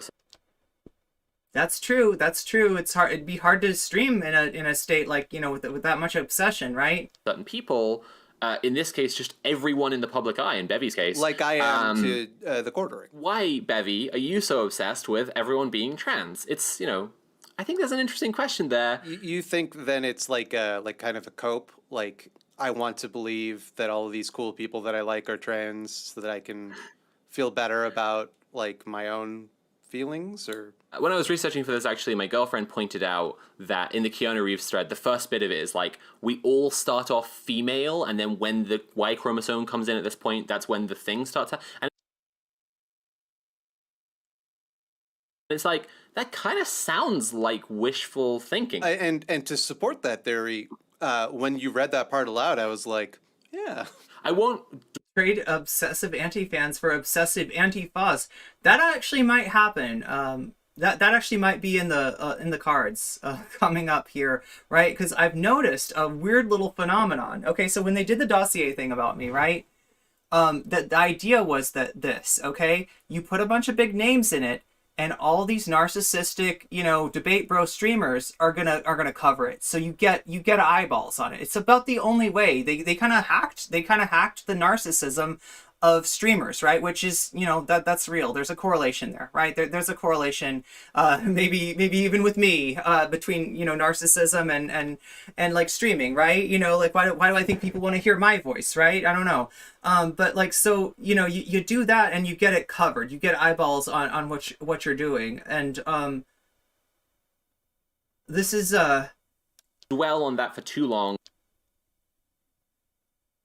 This is, so in the process of doing that, right, in the process of painting me as the ultimate, like, enemy of debate bro culture, they ended up creating some fans for me. There's people out there that think I have got the smoking gun on the debate bros. I've got the smoking gun on fake leftists on BreadTube, right? And they're like from all different like corner. I mean, they're you know, they're leftists, right? They're to the left of you know, the people, the streamers that were like listed in the dossier, right? So they're the people that kind of feel like they want the online left to be a little bit less, you know, a little bit more left, right? They want the online left to be a little bit more left, or like it's a common thread between these people, but they're out there on Reddit threads right now being like, where could I get my hands on this dossier? Where did it actually, do we have it? Where is it, right? And okay, I'll show it to you. I'll show it to you, okay? We've been talking about this for a long time. We got to get it together and sort of make it into content, but I guess like I just took a poll. I just did a community poll on YouTube, and I guess a lot of people want to see what's in that dossier. So we'll show you like at least where the dossier came from, like as near as we can, right? We'll show you, and people are going to be a little bit surprised. But it's really strange. In trying to destroy me, they increased my name recognition, and they actually sent people my ways. In all those debate bro hate streams, you can see comments in the bottom saying, hey, what's wrong with her, you know, taking, you know, like, what's wrong with her keeping receipts? What's wrong with her, you know, like, right? There's a lot of people that are like, wait, no, this seems like a good thing. Like, somebody should be doing this. A lot of people, chat, want me to be the intrepid reporter that blows the whistle on all this sus online left shit, right? On all this, you know, and you know, God, I wish I could. You know, you deserve you deserve a real hero, you know, that like, but instead you're stuck with me. So I'll give you what I've got. I'll give you what I can. And I think you'll be surprised at where this stuff actually came from, because it's an interesting story, and it'll give me a chance to tell my story. And all of you that have been wondering, what are these weird things about like harassment and you know, debate bros, all these things that you've been alluding to, the clout networks, all that shit. We're gonna tell that story because I guess we got to. They forced my hand, chat, so I'm gonna tell them. I'm gonna tell you what I know. And yeah, it doesn't paint these people in a good light. It's not. You know, I hope you're not underwhelmed, right? It's not like, you know, some kind of you know, blackmail material or whatever the hell they were trying to assert that it was, but it is interesting stuff nonetheless. So I think it's just look forward to that. an interesting thing to consider, because the more kind of okay, no, I do have to comment on Paul Rudd's Settle for a dollar store leftist Rorschach any day. PLQ angle. Just fantastic. Just great. Just love to see that. Well, I am the great value streamer, as Demon Mama once remarked. Just, sorry, I got sidetracked there by my fave boy. I love Paul how Rudd. all of this person's work, it looks like advertisements. But is that the branding? Yeah. So like that satanic, that's like that's a Satan thing, that, right? That's Bahamut or Bahamut or something. Baphomet, right? That's Baphomet, right? And that's like a satanic like icon, and it looks like it's their branding. It looks like they're gonna be selling clothing or something for Baphomet. Oh, she's acting like she doesn't know about Baphomet. Of course she worships Baphomet. What are you thinking? You know, that's right next to the dossier is her sculpture of her satanic pentagram and her Baphomet sculpture. NC, she should comment on some of Destiny's material. Oh, interesting. Which videos? It looks like a fly. Stream brought to you. Yeah, that's who will advertise on me, right? And you won't be able to get away from the ads because your ad blocker no longer works, apparently. Yeah, Baphomet, the fertility intersectional god. Yeah, that's right. They kind of took it. Didn't they take it from another culture and then demonized it, right? Is a demon, Bahamut.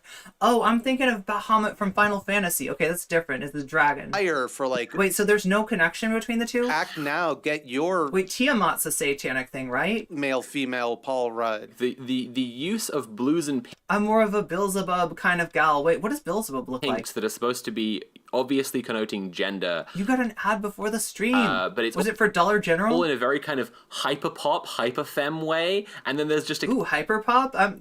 This is relevant to my interest. occasional like Baphomets added into the graphics. Evie posts like their trends. They kind of post like Kim Petras or Sophie aesthetics. Like, Normally, I think it's kind of not a great idea. I want like a Sody Pop. I don't even have my phone. Meow. To speculate about if someone's No trans, Sody but I Pop think for if no anyone NCC. has earned that, you know, yeah, I think if someone's kind of brought it on themselves a little bit. if but someone who's made it their life's mission to investigate whether everyone on Earth is a secret trans, and Right. here's a question. I think I present very. Baphomet is an alchemical metaphor, not necessarily a satanic thing. Male, female, human, and beast in perfect harmony. Oh, okay.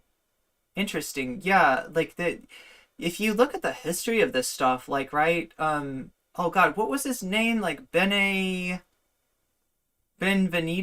No, that means welcome. Jesus Christ, what am I trying to say? There was like some book. It's like an old Italian dude, and like he encounters like satanic, like they're like Catholic priests, but they're like secretly satanic or something. I don't know. Tiamat is the multi-headed chromatic dragon queen in DNA, but almost definitely based on some from another culture. Yeah, and that's a common trope, right? That's a trope. That's a pattern, right? Is that taking like, you know, mythic lore from other cultures and demonizing it, you know, casting it as yeah, this is the devil. This is what he looks like, right? Because there's not a lot of talk about the devil in the Bible. I don't know if you know this, especially like the Old Testament. The closest thing you come to the old, like referring to Satan in the Old Testament is a character called the Satan, which if you really know what they're talking about, it kind of means like a prosecuting attorney, or I almost want to put devil's advocate here, right? But you know, like, right, it's like a prosecuting attorney. The idea being that God's like, hey, Satan, look at Job. He's a pretty good guy, isn't he? I did pretty well. It's a pretty good guy, right? You know? And the Satan is like, I don't know. I think he's only good because he's doing real well, God. Why don't you see how if he's good when you take some stuff away from him? And God's like, all right, let's kill his family. Let's take his riches. Let's take this. Let's take that and see if he's like still a good dude, right? In other words, if he still licks my boot, right? It's a weird story, Job, honestly. Or wait, Job? Yeah, that's Job, right? Yeah. Lich's had phylacteries is ridiculously phylacteries is ridiculously anti-Semitic. Today on No Comment Chick, we literally advocate for the devil, masculine. I think, aka NCC. if you looked at me, you'd be like, "There's a dude." I would be interested to see if she would correctly gender me. I'm interested as well. Right, absolutely. Because I know that that Bevy would be obsessed Bevy. with, proving I have a male Q angle or whatever. But Never care for GOB. What's the deal? Well, oh yeah, maybe. I think her angle would be that you were assigned female at birth, pretending and then pretended to be a man, and then pretended to yeah. transition. Right. Has she ever gotten into that? Like, has she ever been like Laverne Cox is no Christian secretly chick, cis, or like? According to, I've never found anyone at this level or above who isn't trans. I'd say no. I guess the out trans people chat. are just not I just protected. remembered something. I was never confirmed in my church. because I was a bad little kid in Sunday school. Okay, and here's why I was a bad little kid in Sunday school. Like, I figured out a magic trick whereby Sunday school's boring. Sunday school's really fucking boring, right? And they did have a sink, and the sink did have soap. So sometimes we'd put soap in the sink and we'd turn the water on and we'd make soap suds, right? And I would take the soap suds, and people would take the soap suds and they'd put them on their face and be like a beard or something and put them on, you know what I mean?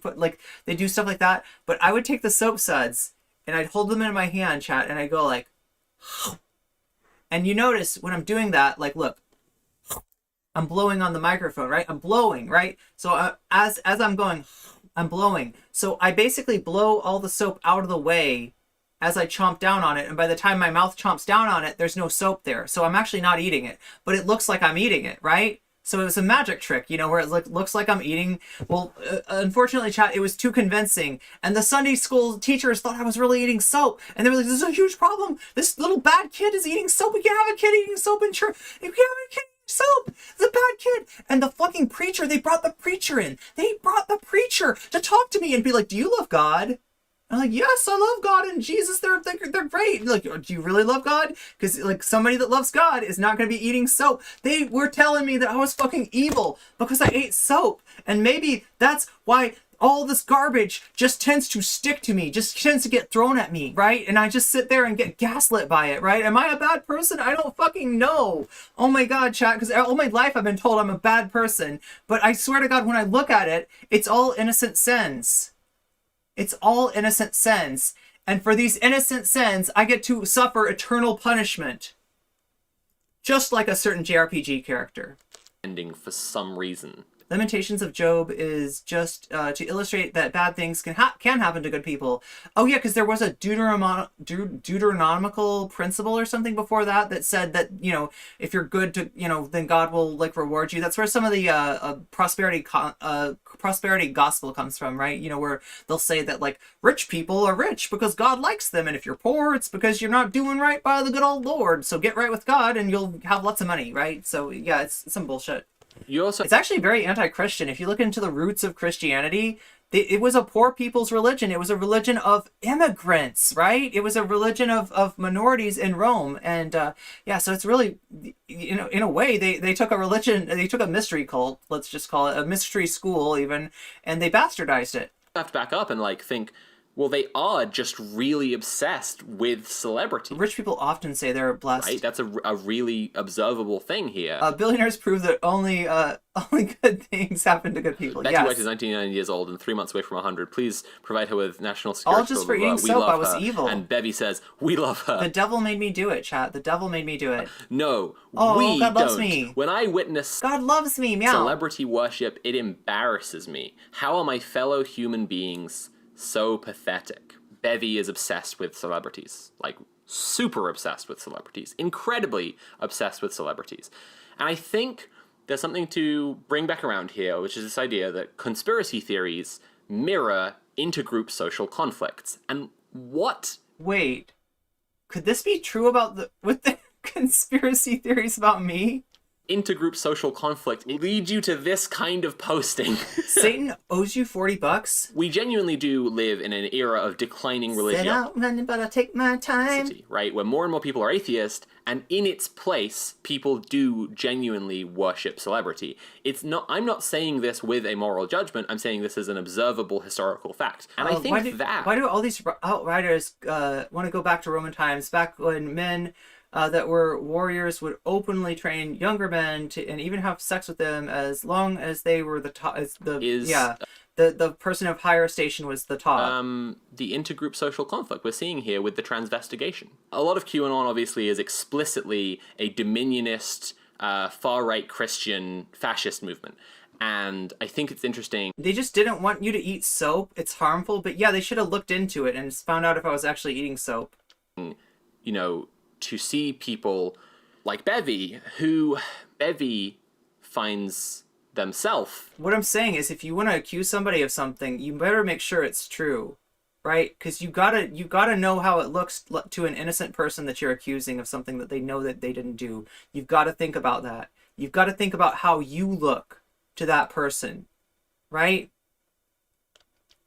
Obsessed with celebrity, and they hate that thing. And I would say that my Sunday school teachers weren't modeling, very Christian principles. That, considering that, like, the story of Jesus is the story of an innocent person, punished. Not that I'm drawing any parallels, okay, Jesus Christ.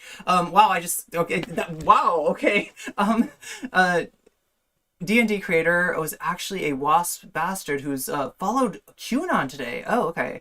He was incredibly sexist while defending that he was a biological determinist. Right? It feels like it's, infecting you. You can't get away she doesn't really eat it. It's sleight of hand. from it. Like, I can't stop looking at pictures of Betty White and trying to prove that she has a male digit ratio. Oh, his son. That's the D&D guy? Whatever. Just to wrap it up, here's a list of everyone off the top of Bevy's. Vladimir Putin, Paris Hilton, Kate Hudson, Misty Copeland, Christy Alsop, Clint Eastwood, Bill and Melinda Gates, Demi Lovato, Janice Dixon, Patty Hansen, Kate Hudson, blah, blah, blah, Vanessa Milano, Nick Lachey, Thomas Massey, Jane Fonda, Cheryl Teagues. Wait, isn't she from the 60s? Suki Waterhouse, Chris Brown. I don't remember. I've heard that name. Justin Timberlake, Jessica Biel, Britney Spears, Bridget Fonda, and Matt Dillon. Ted. Oh, so it runs in the family too, huh? That she thinks is probably transgender. I asked you before the episode we did this episode. I'm not middle. Wait. Because the Chads are thinking they stand a chance. Send me a list of celebrities. Oh yeah, that's right. And then Bevy's list of celebrities who are probably transgender was too long for me to check through all of it. There's good odds anyone you name is secretly trans. So that's cool. Congrats, everyone. Wait, does that mean that I'm secretly cis? If I'm open as a public figure as being trans, does that mean that I'm cis? Because, chat, I don't know if you know this, but I only know how to lie. I only know how to lie. We did it. We took over the world. We got him. Try it at home. Yeah. You can search Bevy112 and then a name of a celebrity to see if they're trans. Sophie, Yes. where can my viewers Meow meow meow. Everybody follow Thought Slime and are so I'm told that Sophie is now Sophie from Mars on all platforms. Is that right? So on Twitch, on Twitter, on YouTube, Sophie from Mars, right? Thought Slime is Thought Slime on YouTube, Thought Slime on Twitch, Thought Slime on Twitter, and also Scaredy Cats. Check out Scaredy Cats if you're into horror and you think that Thought Slime is a fucking genius and you want to see Thought Slime's takes on horror. You can find all that stuff over at Scaredy Cats. So yeah, definitely support these creators who, like FD Signifier pointed out. A lot of what we do is, you know, reaction to their work, their original work, them putting together video essays. You know, I'm trying to get into that game, chat, but it's a lot. I'm gonna have to actually change my schedule around it to be able to have time to actually make some video essays, which, you know, they're in the works, right? Including, you know, the explanation of what the fuck happened to you this summer, No Comment Chick. What was all that shit about? What was all the harassment about? You know, what went on? How did this go on? And how did it lead to clan ops? Well, that story is coming. And I'm going to try to not let it get in the way of my... We'll still do streaming. We'll still do content. We'll still cover stuff that's going on in Twitch and on YouTube. But yeah, we're going to try to throw in some video essays too. And I'm going to try to get better and better about that. If you are a content creator and you are looking to get better at video essays or to learn how to do them, FD Signifier's actually got a live stream that became a video, and that is up on FD Signifier's channel. Highly recommended. Great content creator and somebody that I really have learned a lot from and hope to learn even more. Seen this video before. Theoretically, trans people who are out of the closet aren't very good about pretending to be cis. Okay, so I'm just not doing the thing. Are you saying I'm breaking the masquerade, chat? Are you saying I'm in violation of the masquerade? Any VTM fans out there, maybe? I don't know. I probably have more Homestuck fans, to be honest. Let's see.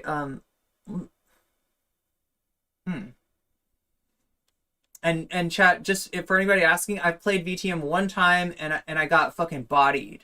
I got bodied by a power gamer. It was terrible, chat. I didn't know. I was just like, let's have fun, and they're like, no, I'd rather we kill each other. Like, no. Okay, so the other thing that we've got today is about the gay agenda, and you know what?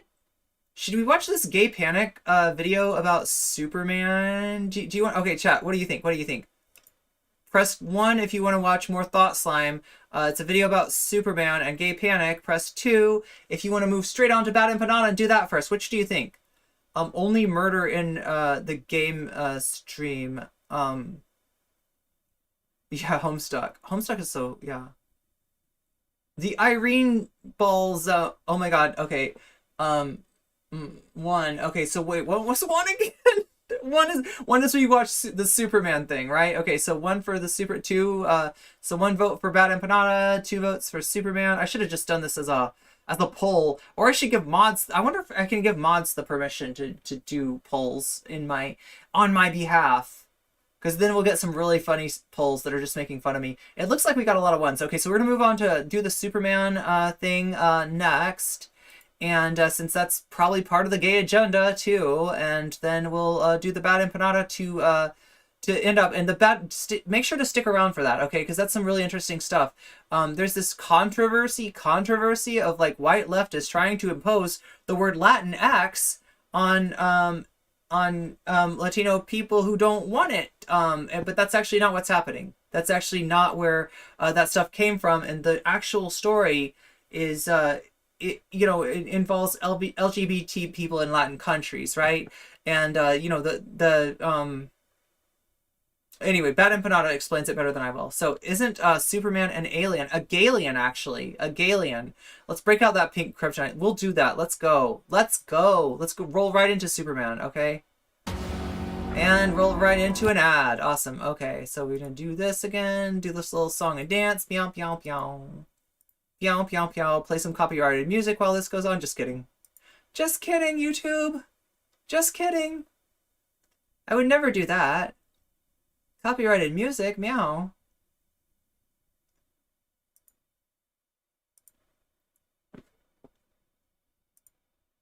who is incidentally bisexual is now Superman. Bisexual. People pretended briefly that this was a controversy a couple of months ago because everything has to be all of the time forever. We gotta have something that about this controversy. particular We gotta fake have it. Just like controversy Twitch really politics, chat always has to have a controversy, always has to have a witch to hunt, and I was that witch. And when in actuality, the real witch might have been the friends they made along the way. felt tiresome at the time.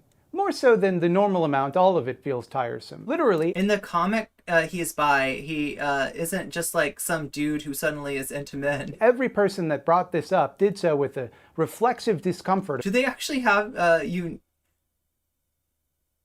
nothing against LGBTQ plus people, but do they actually do they have to actually know you exist? About having to do so. Oh, no, you know exist? That the whole thing was so clearly manufactured outrage. Everybody approached it with this this is pure fandom menace resigned bullshit. exhaustion. Like, I can't believe we're all getting so Everybody's becoming gay! worked up about such a silly thing, everybody would say. And yes, indeed. I'm coming at this late What makes you think she's a witch? She turned me into a newt. I got better. on purpose. I wanted the discussion to go away. Her magic only like works so long for it's a limited time only magic. And to become irrelevant before I engaged with it. To drive home how arbitrary it was, and how all of the hysteria around it looks ridiculous, even a couple of months later. There is a long and storied history of gay panic about superheroes.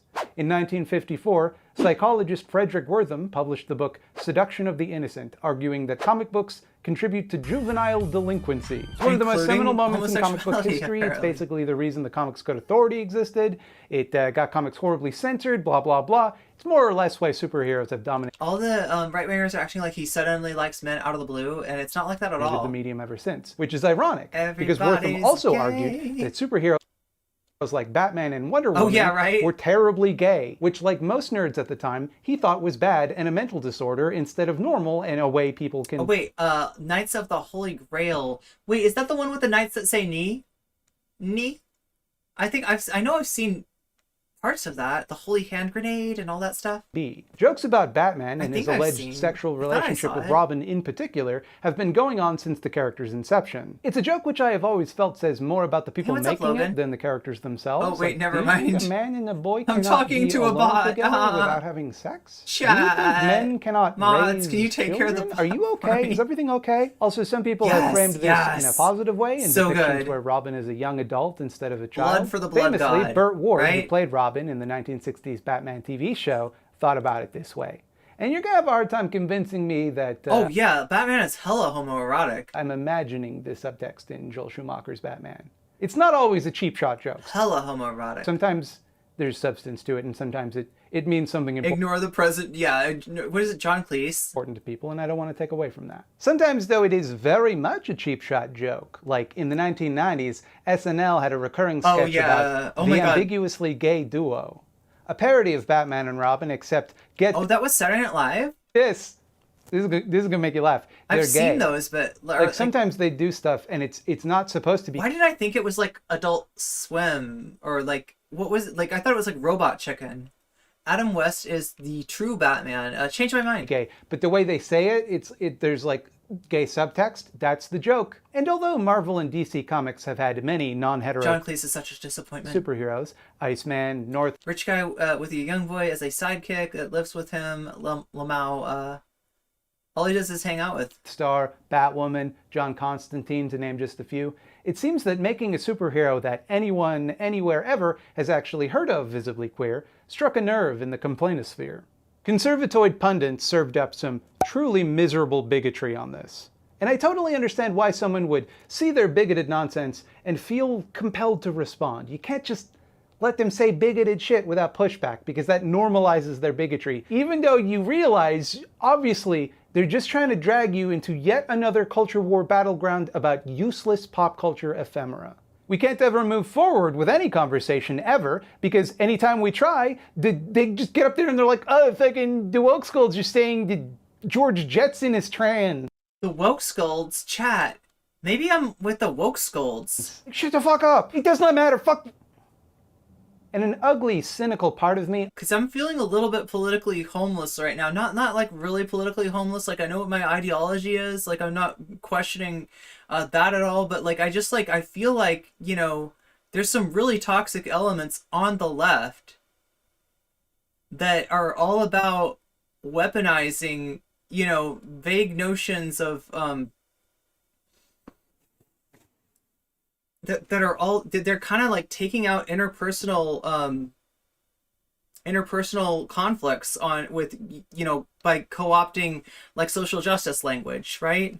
also can't help but feel like the whole thing was cooked up by DC. And I would be remiss if I didn't say anything about that and acted like the only problem was with the debate bros. But as you know, I think the main problem is with the debate bros. I think they are the more toxic element. They are who I am concentrating on at the moment. But yeah, I've seen, you know, like I said, I saw like a thread full of like, you know, supposed leftists just locking arms with like ultra right-wing people, getting signal boosted by these people and not even like looking at like, wait a minute, who is this person? Like, because spoiler, associates of people like, you know, the Frog and BPF, aka Big Papa Fash, they're maybe people that you should block before you think about blocking No Comment Chick. But don't tell that to these people. Don't tell that to them. They're just like drunk on NCC hate.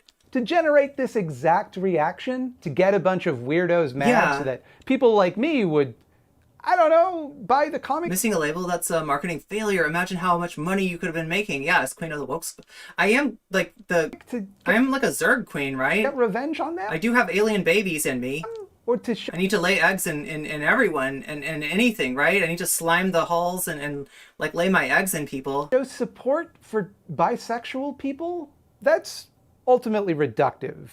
It's a standard I would never hold a heterosexual character to. But at the same time, they did this with Robin about a month earlier, and that did feel like a trial balloon. It does strongly feel like a marketing-driven decision, that being seen as pro-LGBTQ+ rights will appeal to younger readers, but also piss off but can you troll them if you some very loud weirdos, giving them all sorts of free publicity, and making the consumption of their comics a sort of proxy for political You want alien babies, yeah.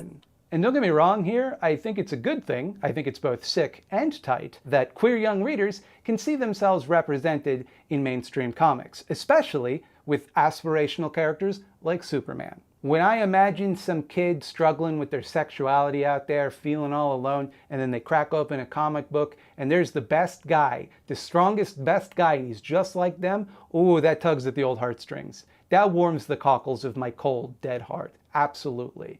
But also... Wait, it's really like Jupiter's Legacy in their handling of a gay among the supers. So I'm hesitant to give a lot of props to DC Comics, a subsidiary of Warner Media, a subsidiary of AT&T for it. Oh yeah, the Zerg are really frustrating for the Protoss, right? I certainly don't think that buying their comics contributes to any sort of meaningful political change. And it's a little silly to pretend like this is some grand gesture. Like to just do this in the least visible version of the character. We tend to think of the comic book Superman as the real... I mean, Vosh bad, but NCC badder, though, right? Like, obviously, like, NCC is, like, unironically evil, right? The one, the main one? But is that really... Oh, the Terrans are worse? Really true at this point? I'm not good at StarCraft. I can play it single player, but anytime I ever tried to play against a real person, Superhero comics... I don't have the, what is it called? The actions, APM, the actions per minute or whatever? Are a niche hobby for weirdo adult children. Yeah, I deserve that. They happen to also... I mean... Hello, like emotionally insecure brat here, you know? Inspire multi-billion-dollar feature film franchises, TV shows, and cartoons, all of which star conspicuously heterosexual. Oh yeah, the Terrans can turtle. That's right. They put all their like buildings in front of the. That's right. They put all their buildings in front of the thing, right? In front of the. You know, they have the ramp, right, and then they put the buildings there, and you have to like go up the. Banelings, use banelings. But I don't know. Maybe they nerfed banelings. I don't know. Superman. This isn't even the main Superman. Any banelings out there in my audience? Son. He's not even the most visible version of Jonathan Kent. There's one on TV who, at the moment, seems pretty straight. At every step, it feels like it's designed to be cautious around the character's brand rather than some bold statement of support. And yeah, Dawn of War 2. Of course it then is. A Star. DC Comics is I gotta admit, I was unironically disappointed when I found out that Clan Ops is like it's not a game, it's like a mode for Black Ops, and B, you can't play it anymore because there's just it's moved on. There's like what Black Vanguard or something is the new one, and so like I mean maybe you could play as a clan and do like operations. It was just kind of like, but you can't actually like like as soon as they like started throwing that Clan Ops thing at me, I was like, oh, this is a game I gotta stream. This is a game I gotta stream, only to find out that it's not actually a game and I can't stream it. So profit-seeking company. And plus I suck at FPS. So. Their intent is to sell more comic books. We can't expect them to do cool, progressive stuff all on their own. DC Comics is not a person with a conscience. They're a company owned by the largest media conglomerate on Earth. The people who work for them are artists. Those artists might feel compelled to do cool... So it wasn't even like a real official thing, meaningful right? art. But the company... I know nothing about this stuff, chat. Can you tell that I didn't create the name? Can you tell that I didn't come up with the name? Itself will always follow its bottom line. We can't really expect better than that from them. Any support they express as an institution for queer people is a calculated attempt to sell more comics. I do think it's cool that they think it will sell more Yes, make me a JRPG. comics. That's something worth celebrating. But that only happened because of decades of activism. DC Comics does not own that. Shut up for a second and introspect, Thought Slime, if indeed that is your real name. Because that isn't far from public intellectual Dean Cain's statements about Superman's sexuality. And his arguments are fucking terrible. Fucking dog shit. So I don't think it's bold or brave or some crazy new direction. If they had done this 20 years ago, perhaps that would have been bold and brave. But brave would be having him, fighting for the rights of gay people in Iran, or they'll throw you off a... Oh yeah, well I mean Warner Media Group had my back on took down one of the hate streams actually. I think that probably had more to do with their intellectual property than defending NCC. But if you want to put on that tinfoil hat a little tighter, Slander Hall, be my guest and make a stream about that. Be my guest and talk about how Warner Media Group has defending the evil no comment check, the evil stalker of debate bros. Yeah. Building for the offense of being gay. Now, I agree with Professor Cain that this is not a brave choice, but that in and of itself is a really weird criticism, because he's not saying that DC Comics should have done something even gayer to be brave, a sentiment I would happen to agree with. Adult Superman and Batman should kiss. They should kiss one another, they should get married, they should adopt me, they could teach me stuff, just kind of be emotional pillars of support in my life. And I mean, like, I can relate to this because, like, I didn't have a great relationship with my dad, and the idea of having, like, two dads that are supportive, that's kind of appealing. I don't know, chat. I don't know. Introduce them I control the media. I'm the queen of all media. What the fuck? My wife and, maybe someday some grandkids. And I imagine Batman would be distant at first, but over time we'd develop a kind of quiet familial intimacy. They'd be proud of me. Yeah, they would. I'd make them proud. What? Well, like, Batman's probably easier to please than Superman too, because, like, you know what I mean? Batman, like, he's not like superpowers. He's just like really rich and like trains, has time to do burpees.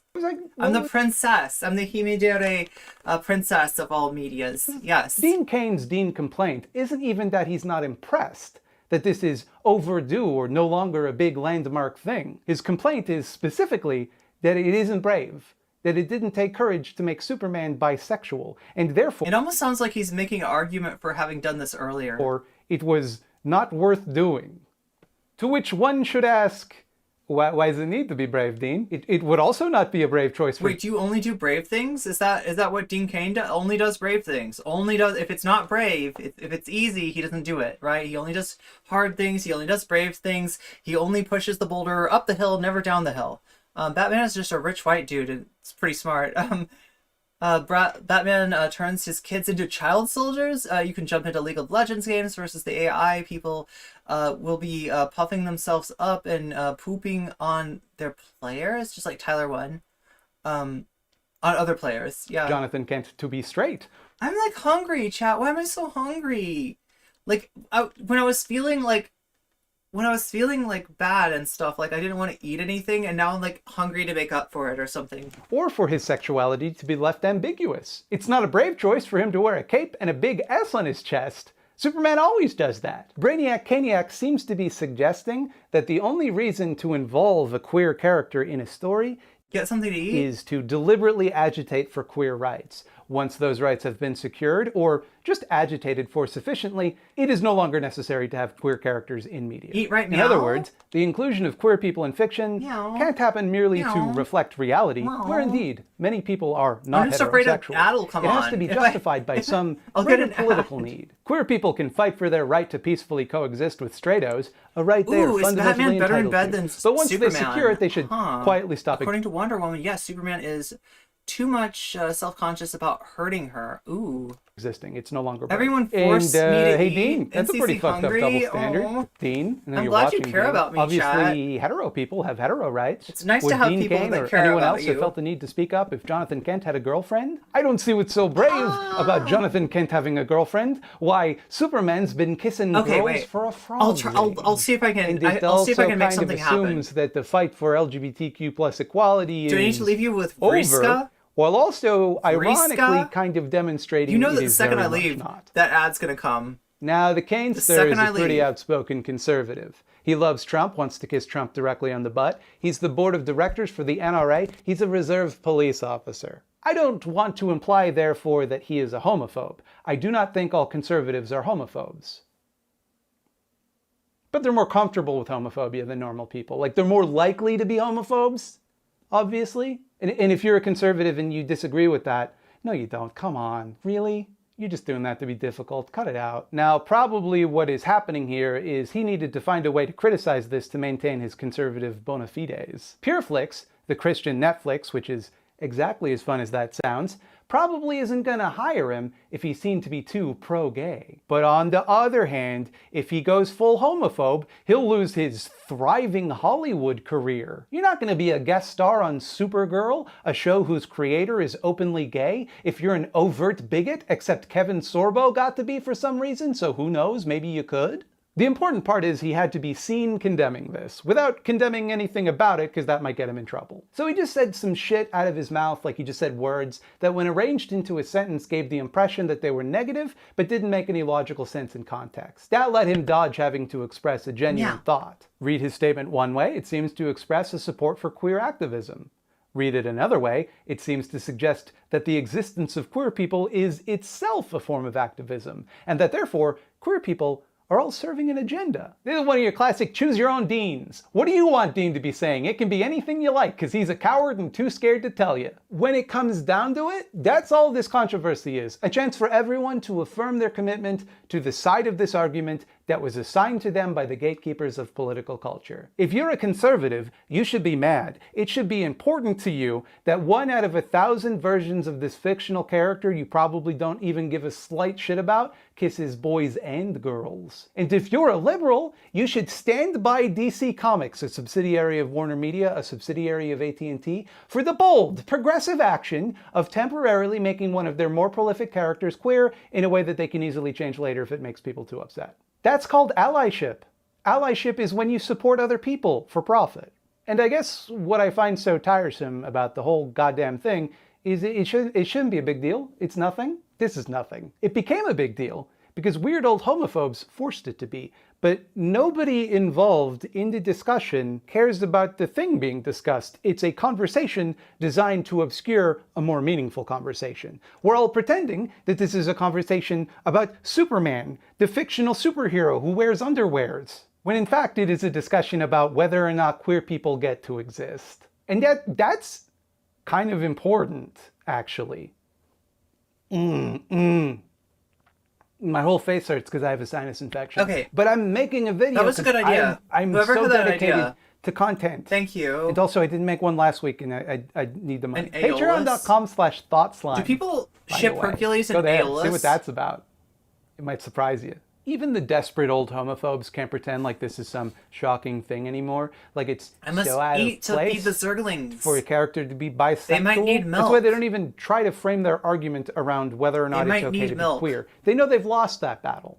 They have to pretend like they're mad about something else. Take, for example, this clip from Fox and Friends, and boy howdy, they say some stuff. That comes after a gay Aquaman, a bisexual boy wonder, Robin, what and are they a gonna say? gender-fluid Loki. Call me What are when they they gonna have say a about JoJo Part gender-stable 6? aisle with superheroes whose sexualities we know nothing about. Why do they sexualize? Chat, when are we gonna get Fox News flipping out about, like, they made Dio gay?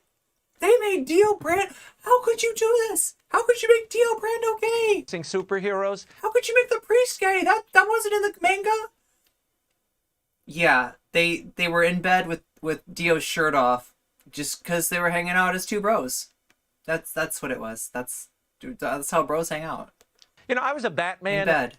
and a Superman, Spider-Man kid. I loved those heroes. We just wanted them to get the bad guys, not a venereal disease. To get the bad guys, to really get the get those bad guys, get them. Get them good. Indeed, yes. The issue here, you see, is not that he's bisexual. That's not it. They're not homophobes. They don't have a problem with bisexual. Yeah, I don't know if that'll come out on YouTube, but we went over it wasn't Fox, it was Turning Point USA. It was Tucker Carlson, right?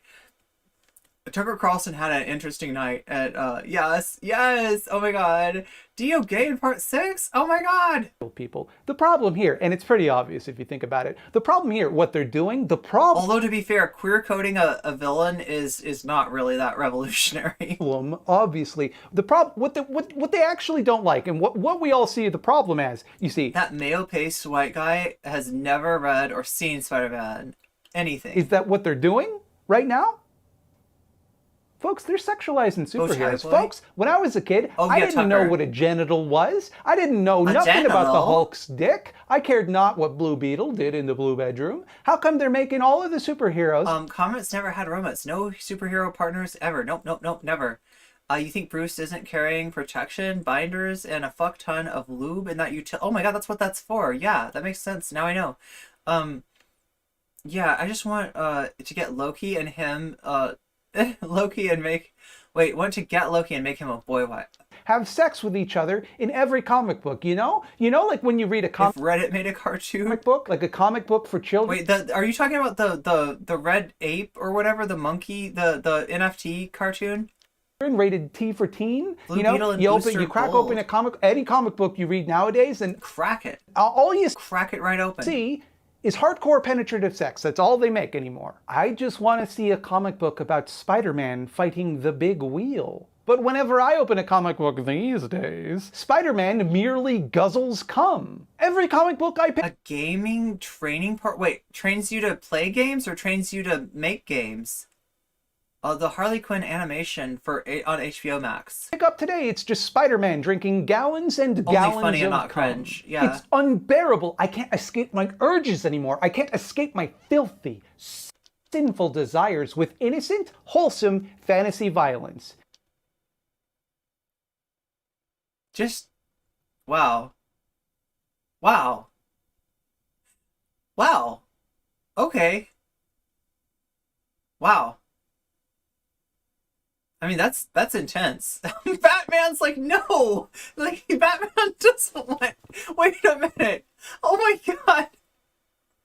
god. Anybody, context, please. Give me some context. That's Injustice Year 1. Is that what you want, everybody? For the youth of today to think that sexuality is a normal and healthy part of being... He just ripped right through the... Wait, Batman full-blown just... Wait, it was Superman, right? Don't. No, I say! We must teach children important values. It's injustice. This is a... Like beating up people that ask too many riddles. And another thing, you sickos, why are you sexualizing these rock-hard bodies in skin-tight spandex and leather, grappling one another and spreading their limbs in all sorts of dynamic poses? It's not about sexuality. It's not supposed to be about sexuality. It's about punishing evildoers. I want the She-Hulk to punish evildoers with her big, strong arms. They've been naughty and she should punish them. Nothing sexual about it. Maybe she could sit on their birthday cakes. That'd teach them a lesson. Where was I going with this? I saw a lot... A DC non-villain who tries to do crimes very badly because getting spanked by superheroes is their kink. Oh my god. of criticism of this clip, which... How did Superman have a bi son if superheroes had never had sexuality relationships before. correctly pointed out that superhero stories have always involved the character's romantic lives. Dude is going Superman incel. has always dated Lois Lane. Batman has always had a thing with Catwoman. Spider-Man has always dated every woman in Manhattan. Obviously, right? I mean, it's I always thought that Catwoman was kind of like the top, though. part of the fun. Romance is important in these stories. You got to show No, this is very ironic. that they have a personal life which can This is Thought Slime Mildred, and they're being very, very ironic. conflicts with the fun high fantasy adventure. I can't relate to the way that Spider-Man fights goblins, but I can relate to the way that sometimes he gets rejected by girls. Wait, isn't Venom the more interesting character, right? Isn't there something kind of sexual? Wait, correct me if I'm wrong, but isn't like Venom, like there's like something inherently sexual about Venom, right? Like the way that doesn't I don't know enough about this. I just vaguely remember something about Venom being like Superman kills the Joker after he dosed Superman with a kryptonite-laced scarecrow fear toxin? Oh my god. Which makes him see Lois as Doomsday. He carries her into space.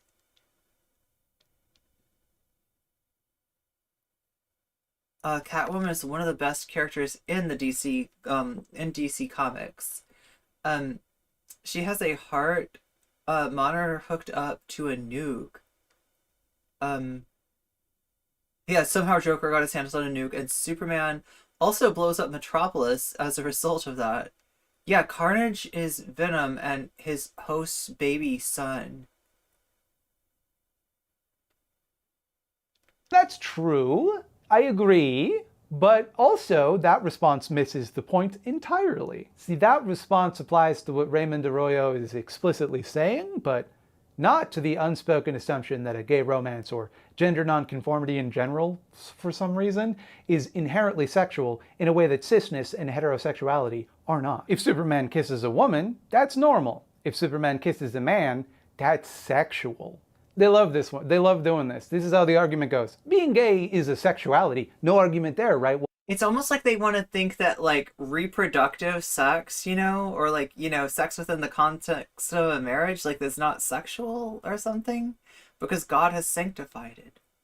God has said, yes, the penis can do the PIV thing right now, but nothing else. Nothing else. Don't try any positions. Don't do anything that's not PIV. Just that. That's not sexual. Everything else is sexual. Woke lords? Therefore, to be... I need to get into comics, apparently. Like, I'm sort of into manga, but I'm a little bit limited in my, like, repertoire, I guess. Venom also has very strong feelings about Spider-Man leaving him. That angst. Be gay in a comic is to display one's sexuality. Would you agree? So then, it's not that I have a problem with queer people. I just don't want sexuality, gay or straight, inserted into these stories. Why, I'd have the same problem if it were heterosexual sexuality. If Spider-Man was guzzling a woman's cum. Homophobic culture warriors fucking love this. You can see Jermbis the quarterback do it all the goddamn time. Keenly aware. Injustice is actually great. Every year or chapter of the story sees Superman's ruthlessness, Ruthless Justice League battling a different absurd godlike faction. Green Lantern Corps, everyone magical.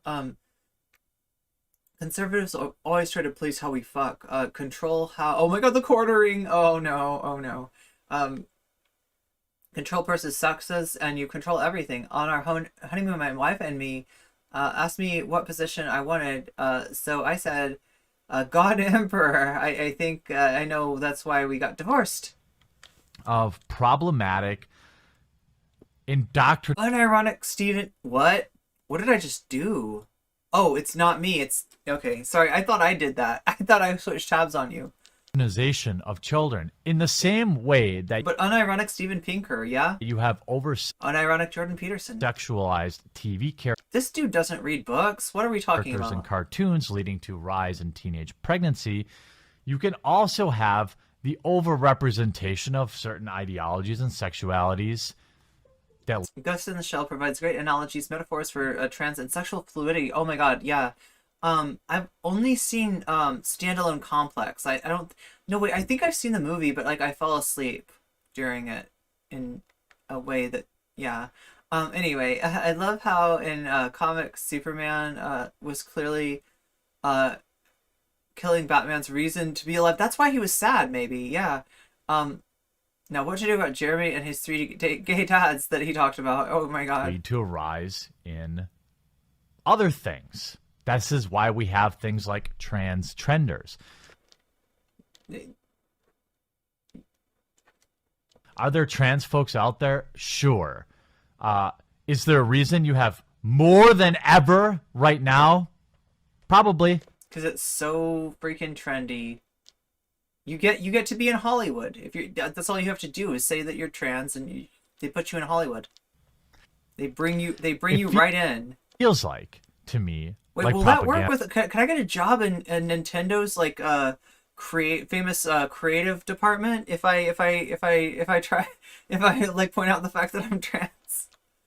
You can see why it works. Like, does that work with other highly desirable but very not common jobs, right? Right? Because obviously it would I always wanted to write for video games. be bad to make children's media overtly sexual or pornographic. Predators could use that to groom children, so... Do I have to move to Japan, though, if I what do kind that? of monster would be okay with that? Everybody, except leadership in the Catholic Church, wants to protect children from sexual predators. I mean, it's a little suspect there, buddy. Why is it... Well, at the prominently placed volume of Kant, the ultimate vol cell in the back.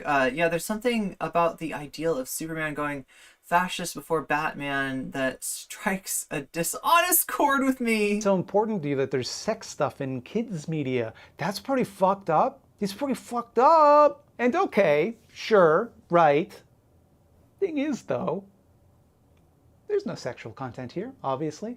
You have to go to transsexual college to get a trans Being degree. bi is asexuality, but words can mean more than one thing. Being bisexual isn't just sexual. Surely, you must recognize that people tend to experience romantic love with some of the people they are sexually attracted to. That queer people don't merely bone down, but also have normal romantic lives where they do all of the same stuff heteros do. They hug, they watch TV together, and they fight over which one of them hugs the blankets. The intersectionality of sex and romance is not, like, even considered at all. Asexual people do not factor into their thinking whatsoever, even though some asexual people are in same-sex romantic relationships. They do not bone down. They do not wish to bone down, but they still love each other.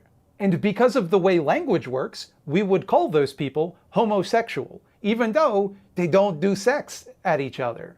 Or anyone, or when otherwise. it is convenient, i.e. when it allows them to frame queer people as predators, homophobes like to pretend that being gay is reducible to just sexuality. That to be gay merely reflects a sexual preference, and not also, often, a romantic, emotional, or intimate one. That it's like a sex fetish, as though gay people don't or can't fall in love with their partners, they don't marry them, they don't hold their hands. And that the only reason they might kiss, because we can't deny that they kiss, we've seen them do it, right? Is for immediate sexual gratification. Or to bother and the looky hetero look, people. here is Superman in this children's comic book kissing a boy. And corrupt any children who might happen to see. Sexuality out in the open. Why are we forcing this filth on the nation's youth?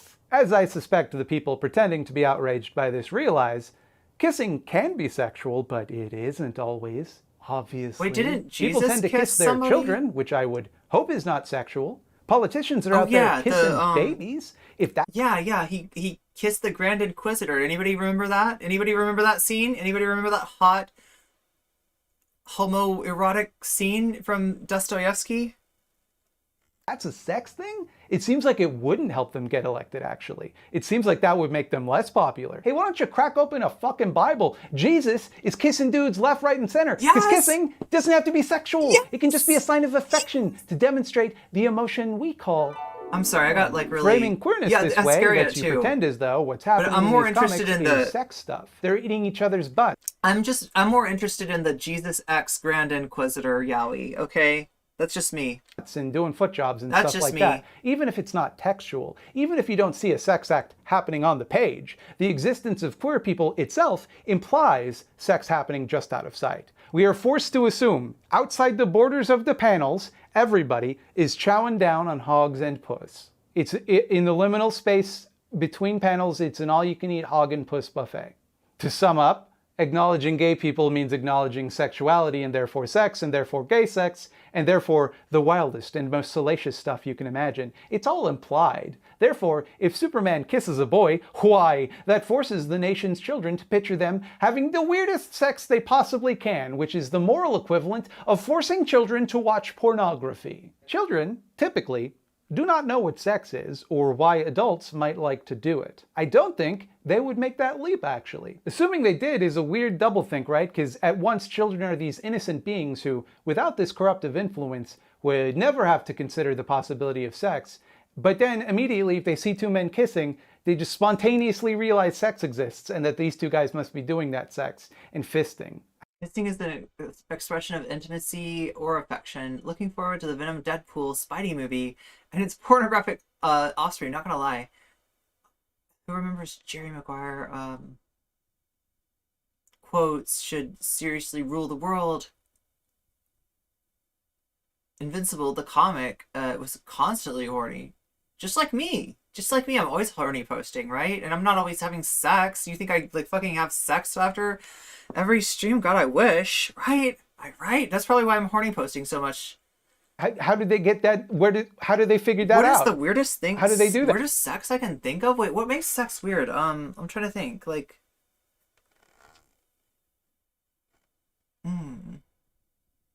what even makes sex weird? I'm not sure.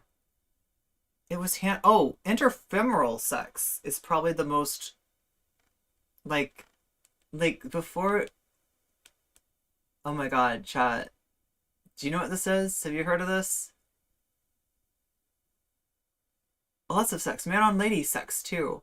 Like, yeah, I think, like, okay, like... So it's like... If you, like... press your legs together, you know? Like, it creates a pretty... You know, assuming that you're not super skinny, it creates... Anyway, chat, oh my god. Should I tell you about the most, like, you know, non-standard sex I've ever had? Kitty, oh my god, full of pudding. Like when you get food involved, that makes it a lot more interesting. No such forbidden knowledge is unlocked by witnessing a man and woman kiss or letting them have even a little bit of saucy dialogue. That's just a little harmless fun. That's convenient, isn't it? In the movie Iron Man, the character Iron Man has a one-night stand in the movie Iron Man. It's sex to kiss, but it's not sex to have sex. Chumley over here stretches this already tenuous logic to well past its breaking point by implying that the existence of a gender-fluid Loki, his words, is likewise sexual and therefore damaging to children. Couple of points of disagreement here. One, the show Loki is not aimed at young children. It's rated TV 14. Yeah. And two, the mythological Loki on whom the character is based did... Do you know what I'm getting at, chat? Like, Why is my face turning red? Why is my face turning red? Is this happening? Oh my god, chat. It's probably because I'm hot.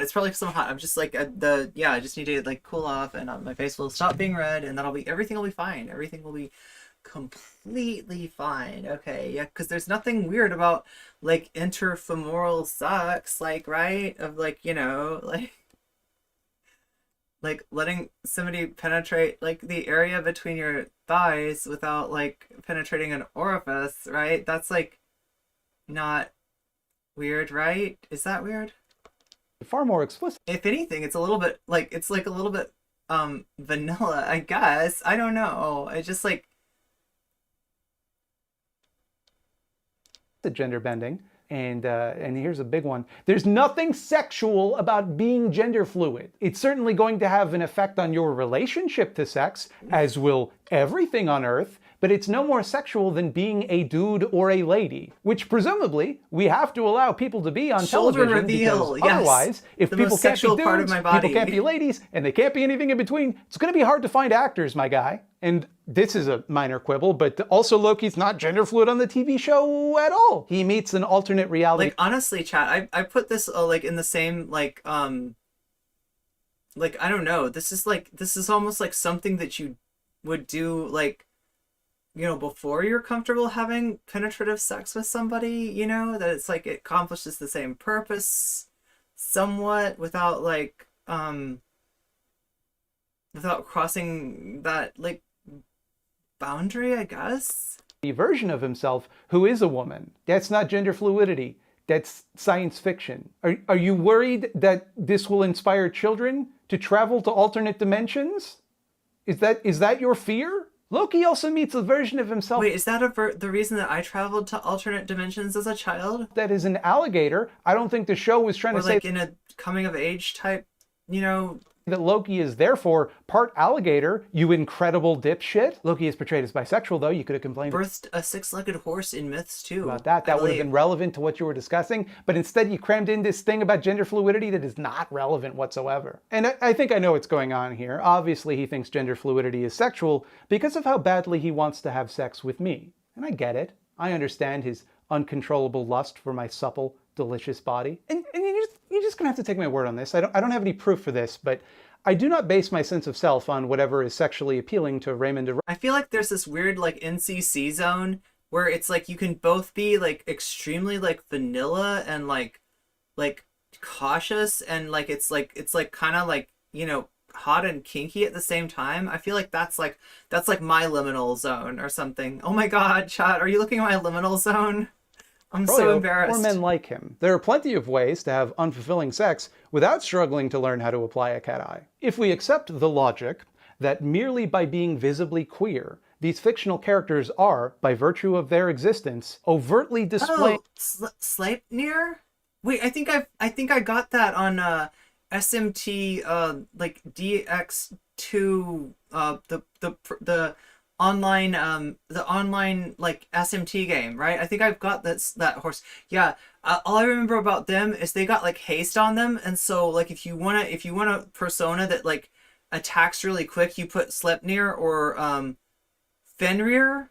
It's pretty fast too, and then there's a crow. I can't remember what the crow's name, but the crow hits fast too. Yeah, those are the three characters. You gotta have one of those in your party basically for some Loki would totally nail himself. Sexual behavior in a way that a respectfully, okay. The Greeks would practice intercrural sex rather than anal. Wait, is that in between like crural, you mean? Like in between like the calves? Person or couple behaving the exact same way would not be. Does not that kind of imply that queer people should not be visible in any way? That their open existence Loki sexual is a threat to children? And we can watch it escalate in real time. About a week ago, this absolute brain dick, James Lindsay, called it grooming? Brain dick. For Fruit Loops to include a thing on the box of Fruit Loops? Oh, that's the weirdest shit in the world. Yeah, like the right-wingers do this now. They call like any like acknowledgement of sexuality to to like kids who are like literally coming of age, they call that grooming. Like that, like somehow the teachers, or I guess in this case the people who designed the Fruit Loops box are like, yeah, it's weird. Where kids could choose their pronouns, because now it's the bar is so low, I don't know, that it's sexual merely to refer to a person. But I think of a job as like when you do something, but it's like that when somebody does something to you, is that you know what I mean? Like if you're just like it's more like a titty word that I probably shouldn't follow the word titty up with. I shouldn't be saying titty at all, because I get merely that language exists for acknowledging that titties exist. Acknowledge and that they're beautiful. People different and that people use them for things. Than himself. That is a sex thing. It's almost like a titty, but with the thighs. Yeah. The toucan is hurting your kids. The toucan is a thigh. Practically molesting your kids, because what he did... Oh, it's the toucan. It's the toucan. I should have known. It was that fucking toucan. He's got a rainbow beak, of course. Oh, in rainbow cereal. It's what the toucan did. Just follow the nose. Was he asked them how they would like to be seen, which is bad. That kind of... He was speculating on their gender.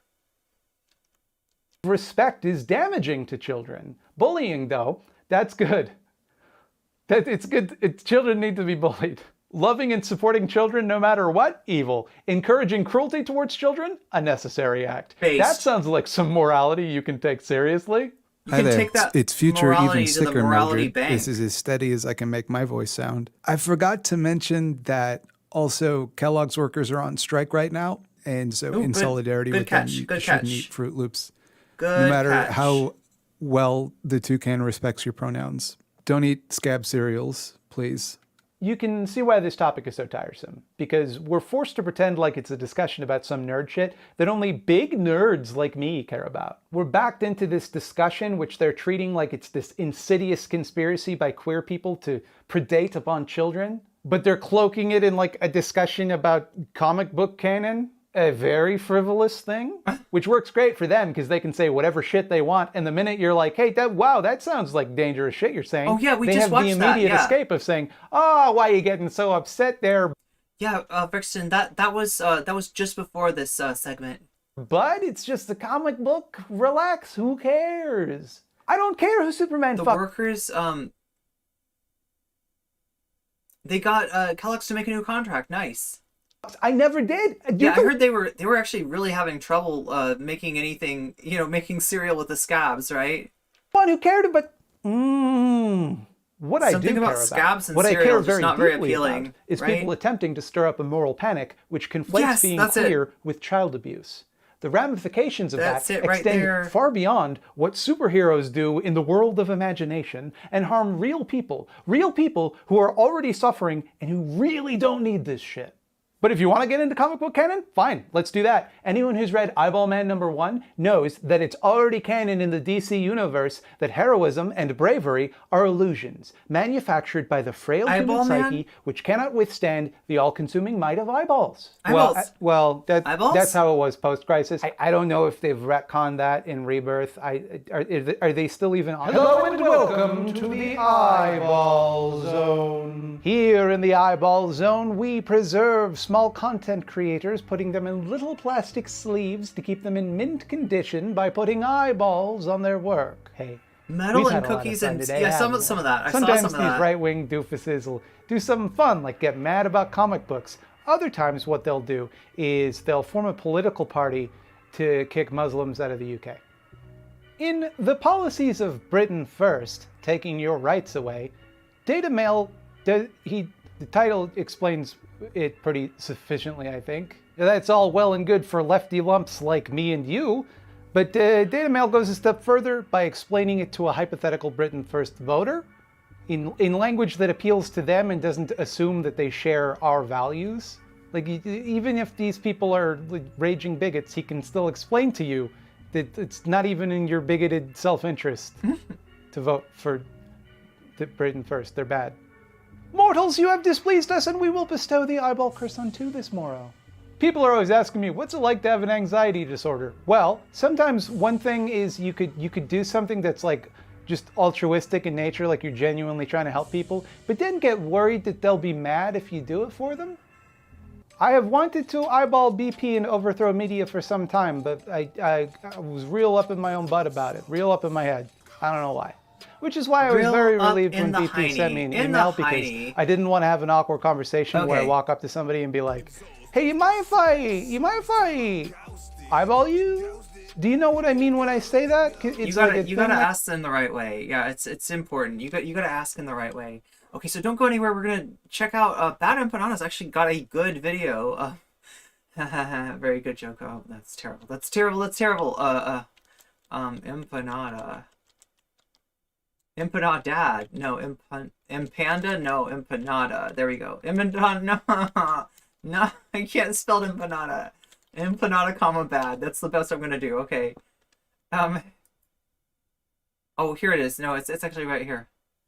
So this is the truth about Latinx, and this is something that like the right wing loves to do because they get to play two groups against each other. They get to pretend that Latino people hate the gays, and that the gays hate Latino people, and that like the it's like, I don't know, choose one or the other. I don't know what they're doing here, right? But they love to do this. They love to wedge. They love to do wedge issues, and this is they thought they had one. Actually use gender neutral. They thought they had a wedge issue here. It turns out That was a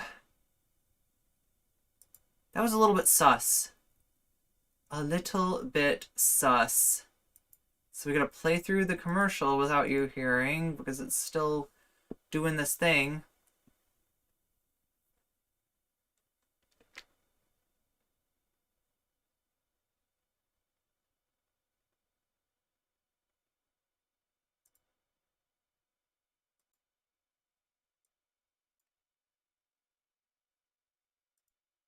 And back.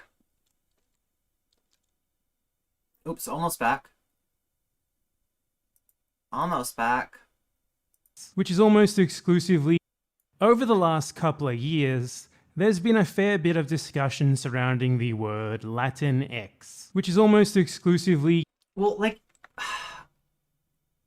there's more to it than that, but yeah, that particular word is a little bit uncommon in Latin countries, and Bad Empanda will explain why. But the concept behind it, which is adapting these languages to, you know, allow for gender neutral versions, right? So the idea is that, like, you know,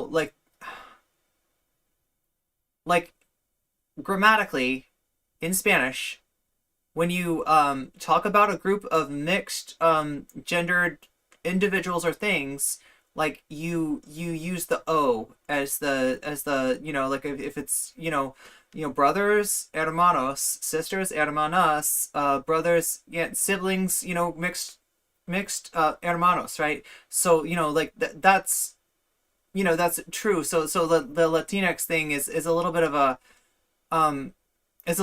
canard, but it's not. It's from Bad Empanda says this is from well-meaning but confused, like Anglos, right? That term gets applied, right? In reality, there is something similar, but more often than X, the letter E is substituted for the O or the A, right? And it's usually substituted to facilitate a description of a person who doesn't identify as, you know, who's, you know, for non-binary people, right? So anyway, I won't used in the USA steal any more thunder. As a supposedly more inclusive I won't version steal any of thunder. the older term Latino, used to describe people of Latin American origin or ancestry there. According to polls, only 25% of people who identify as Latino in the USA have actually heard of the term before, and just 3% use it. So it's clear that it hasn't quite picked up steam there. That much is true.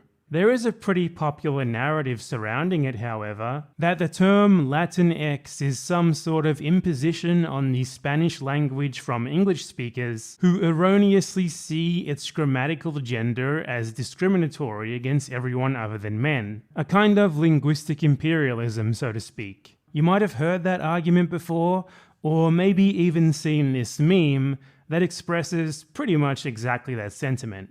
The problem is that that's simply not true. Now, it is certainly true that a fair few well-meaning but perhaps very misguided English speakers have picked up this term and applied it far more broadly than it tends to be used in Spanish, and that this can come off as quite performative or even annoying at times. But gender-neutral language, or lenguaje inclusivo as it's called in Spanish, is absolutely a real thing that was actually invented in Spanish-speaking countries other than the USA by actual, real, bona fide native Spanish speakers. And it's used by millions of them every single day. I'm going to put some examples on the screen here to show you this. Here is the X ending being used at a protest against anti-LGBT violence in Argentina. Here is the X ending being used in graffiti in Colombia. Here is a high school graduation hoodie in Argentina on which the kids chose to use the E. Here is a sign in Spain explaining how to use the E ending. Here's someone holding up a sign advocating for the use of gender-neutral language in Argentina, which uses the E. And here's a sign at a protest for abortion rights in Argentina,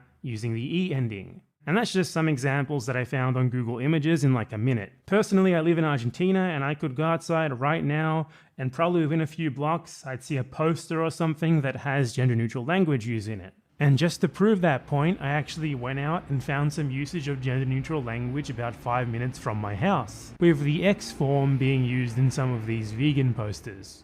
Now, people who use this gender-neutral language may not actually use the word Latinx very often, or even at all, but that's not them rejecting its use because they see it as an imposition by like English speakers who want to impose the gay agenda on Spanish or whatever. It's rather simply because outside the USA, it's pretty rare to see people identify as Latino in the first place, hence it's just not used. Now, this gender-neutral language is certainly not used by the majority by any means, but it's also something that's been gaining in popularity over the years, and this trend is likely to continue into the future. And aside from those who use it, most people just really don't care, which makes perfect sense because it literally just doesn't affect them negatively at all. It's only really made into a big issue by the political far right, who really just oppose it on the grounds that they tend to oppose pretty much anything to do with LGBT people or women's rights anyway. In Spanish-speaking countries that are more on the socially progressive end of the spectrum, such as Chile, Argentina, Spain, and Uruguay, it's quite common to see this sort of language being used,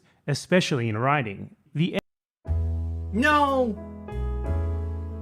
I think as a blind person, I'm pretty used to being The X as a replacement for A and O is mostly used in writing. Sorry, chat, that'll be it's fixed pretty much tomorrow. unpronounceable. The idea is that the reader can read it as a sort of blank character and replace it with whatever they want in their own mind, thus being more inclusive. E as a neutral ending is also very popular, used both in writing and in speech. But do you see how this is a wedge issue? Do you see how do you see how the wedge works, right? You take you basically you know, you say to Latino people, hey, the gays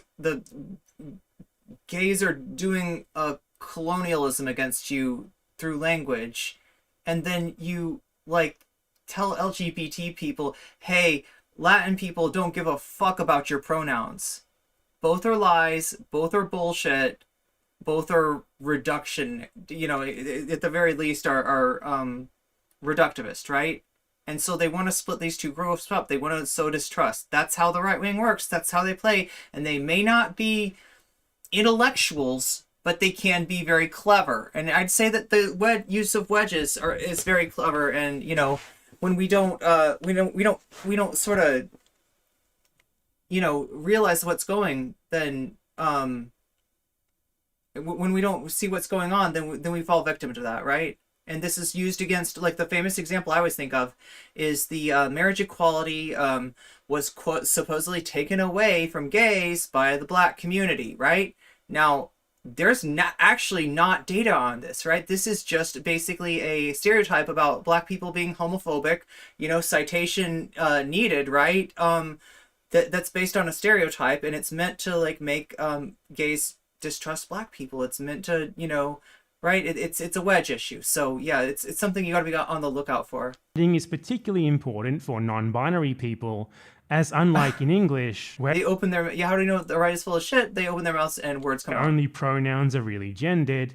Most Spanish nouns and adjectives are gendered. Yet in the traditional binary between A for a woman or a girl and O for a man or a boy, there's clearly just no room there for people who don't want to identify strongly with either option. Hence, it can actually be really useful at times. In traditional Spanish, when referring to a group of people of mixed gender, you'd use the masculine O form always. Some people consider this to be a kind of sexist, patriarchal norm that takes men as like the default. Yeah, and I mean that's a topic for, you know, the I think that the black community, a lot of people in the black community are dealing with, right? And that's kind of how it should be dealt with, right? Otherwise, you open yourself up to solidarity breakers, which I think the way that vote was portrayed is a solidarity breaker. Thus, when addressing groups, it is a complicated issue. It's one of the hardest parts of forming that solidarity between groups of marginalized people, right? Because you know we're vulnerable to this kind of tactic. Instead, and on the converse, the same way, of like, you know, like the racism in the you know, in queer communities, the way that like you know, queer communities, unless they really strive for it, aren't going to be inclusive of POC, right? There's you know, it's something that you know both communities have to work on. But I feel like, you know, allowing the black community to take care of that and the gay, you know, right, that's kind of the way to go, because when you see it, like, you know what I mean? Like, it starts fights. And or that maybe the doesn't X help ending us. if we're talking about writing. Or at the very least, they'll use one of those forms when they know that there are gender diverse. Here in Brazil, the right-wingers use memes to create the wedges. That's how you see the bad-meaning feminists doing very prejudicial jokes, like, but it's okay if it doesn't hurt women, just those non-binary. Oh, yeah.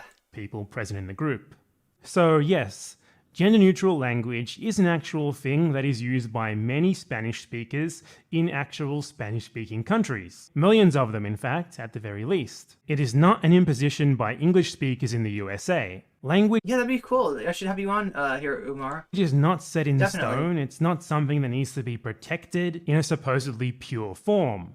It's something that evolves. And as new words or This is how you clout chase, grammar yes. or modifications to previous forms of language are needed, as circumstances change, we invent them. That's simply what's happening here. At the very least, the majority of people in the LGBT communities in the previously mentioned countries use gender. Oh, I know what you mean, Grain. I actually saw the same thing. When I see UNE, I think of the French feminine indefinite article, right? Yeah. Neutral language at least a little bit, so it's clearly something that the actual communities in question are finding quite useful. When marginalized communities come up with a solution to solve a problem that they're facing, perhaps we should listen to them. It's wild to see people in emancipation movements reproduce the same actions that got them into liberation movement. Rather than immediately knee-jerk react and assume that they're agents of some sort of gay linguistic conspiracy being led by Anglophones from the USA. Now, personally, I pretty rarely actually use gender-neutral language in Spanish, nor do I expect others to use it, and especially not in speech. However, I understand perfectly that the reality is that many other people do use it, millions in fact, which is already more than enough for it to be properly considered a real existing linguistic phenomenon. Yeah, and an organic phenomenon, not one imposed, right? It's coming from, from what I understand, from non-binary and LGBTQIA people in these countries, right? When someone requests that I use it, or they've told me that they want me to, I absolutely do use it though, because why? Is that yeah? Why not? Just like addressing someone with different pronouns in English, it's very easy to simply address someone with an E at the end of nouns, pronouns, and adjectives, rather than an O or an A. And this is especially important for non-binary people, as I just mentioned. But yeah, so to conclude, no, gender-neutral language in Spanish is not an imposition from anyone but actual Spanish speakers themselves. Spanish speakers who are part of a historically and currently still marginalized minority who are simply trying to deal with an issue that affects them. There's a lot more to the world than just annoying, performatively woke liberals in the USA. Please don't over-extrapolate just because you find them annoying. Thanks for watching. See ya! Watch those wedges.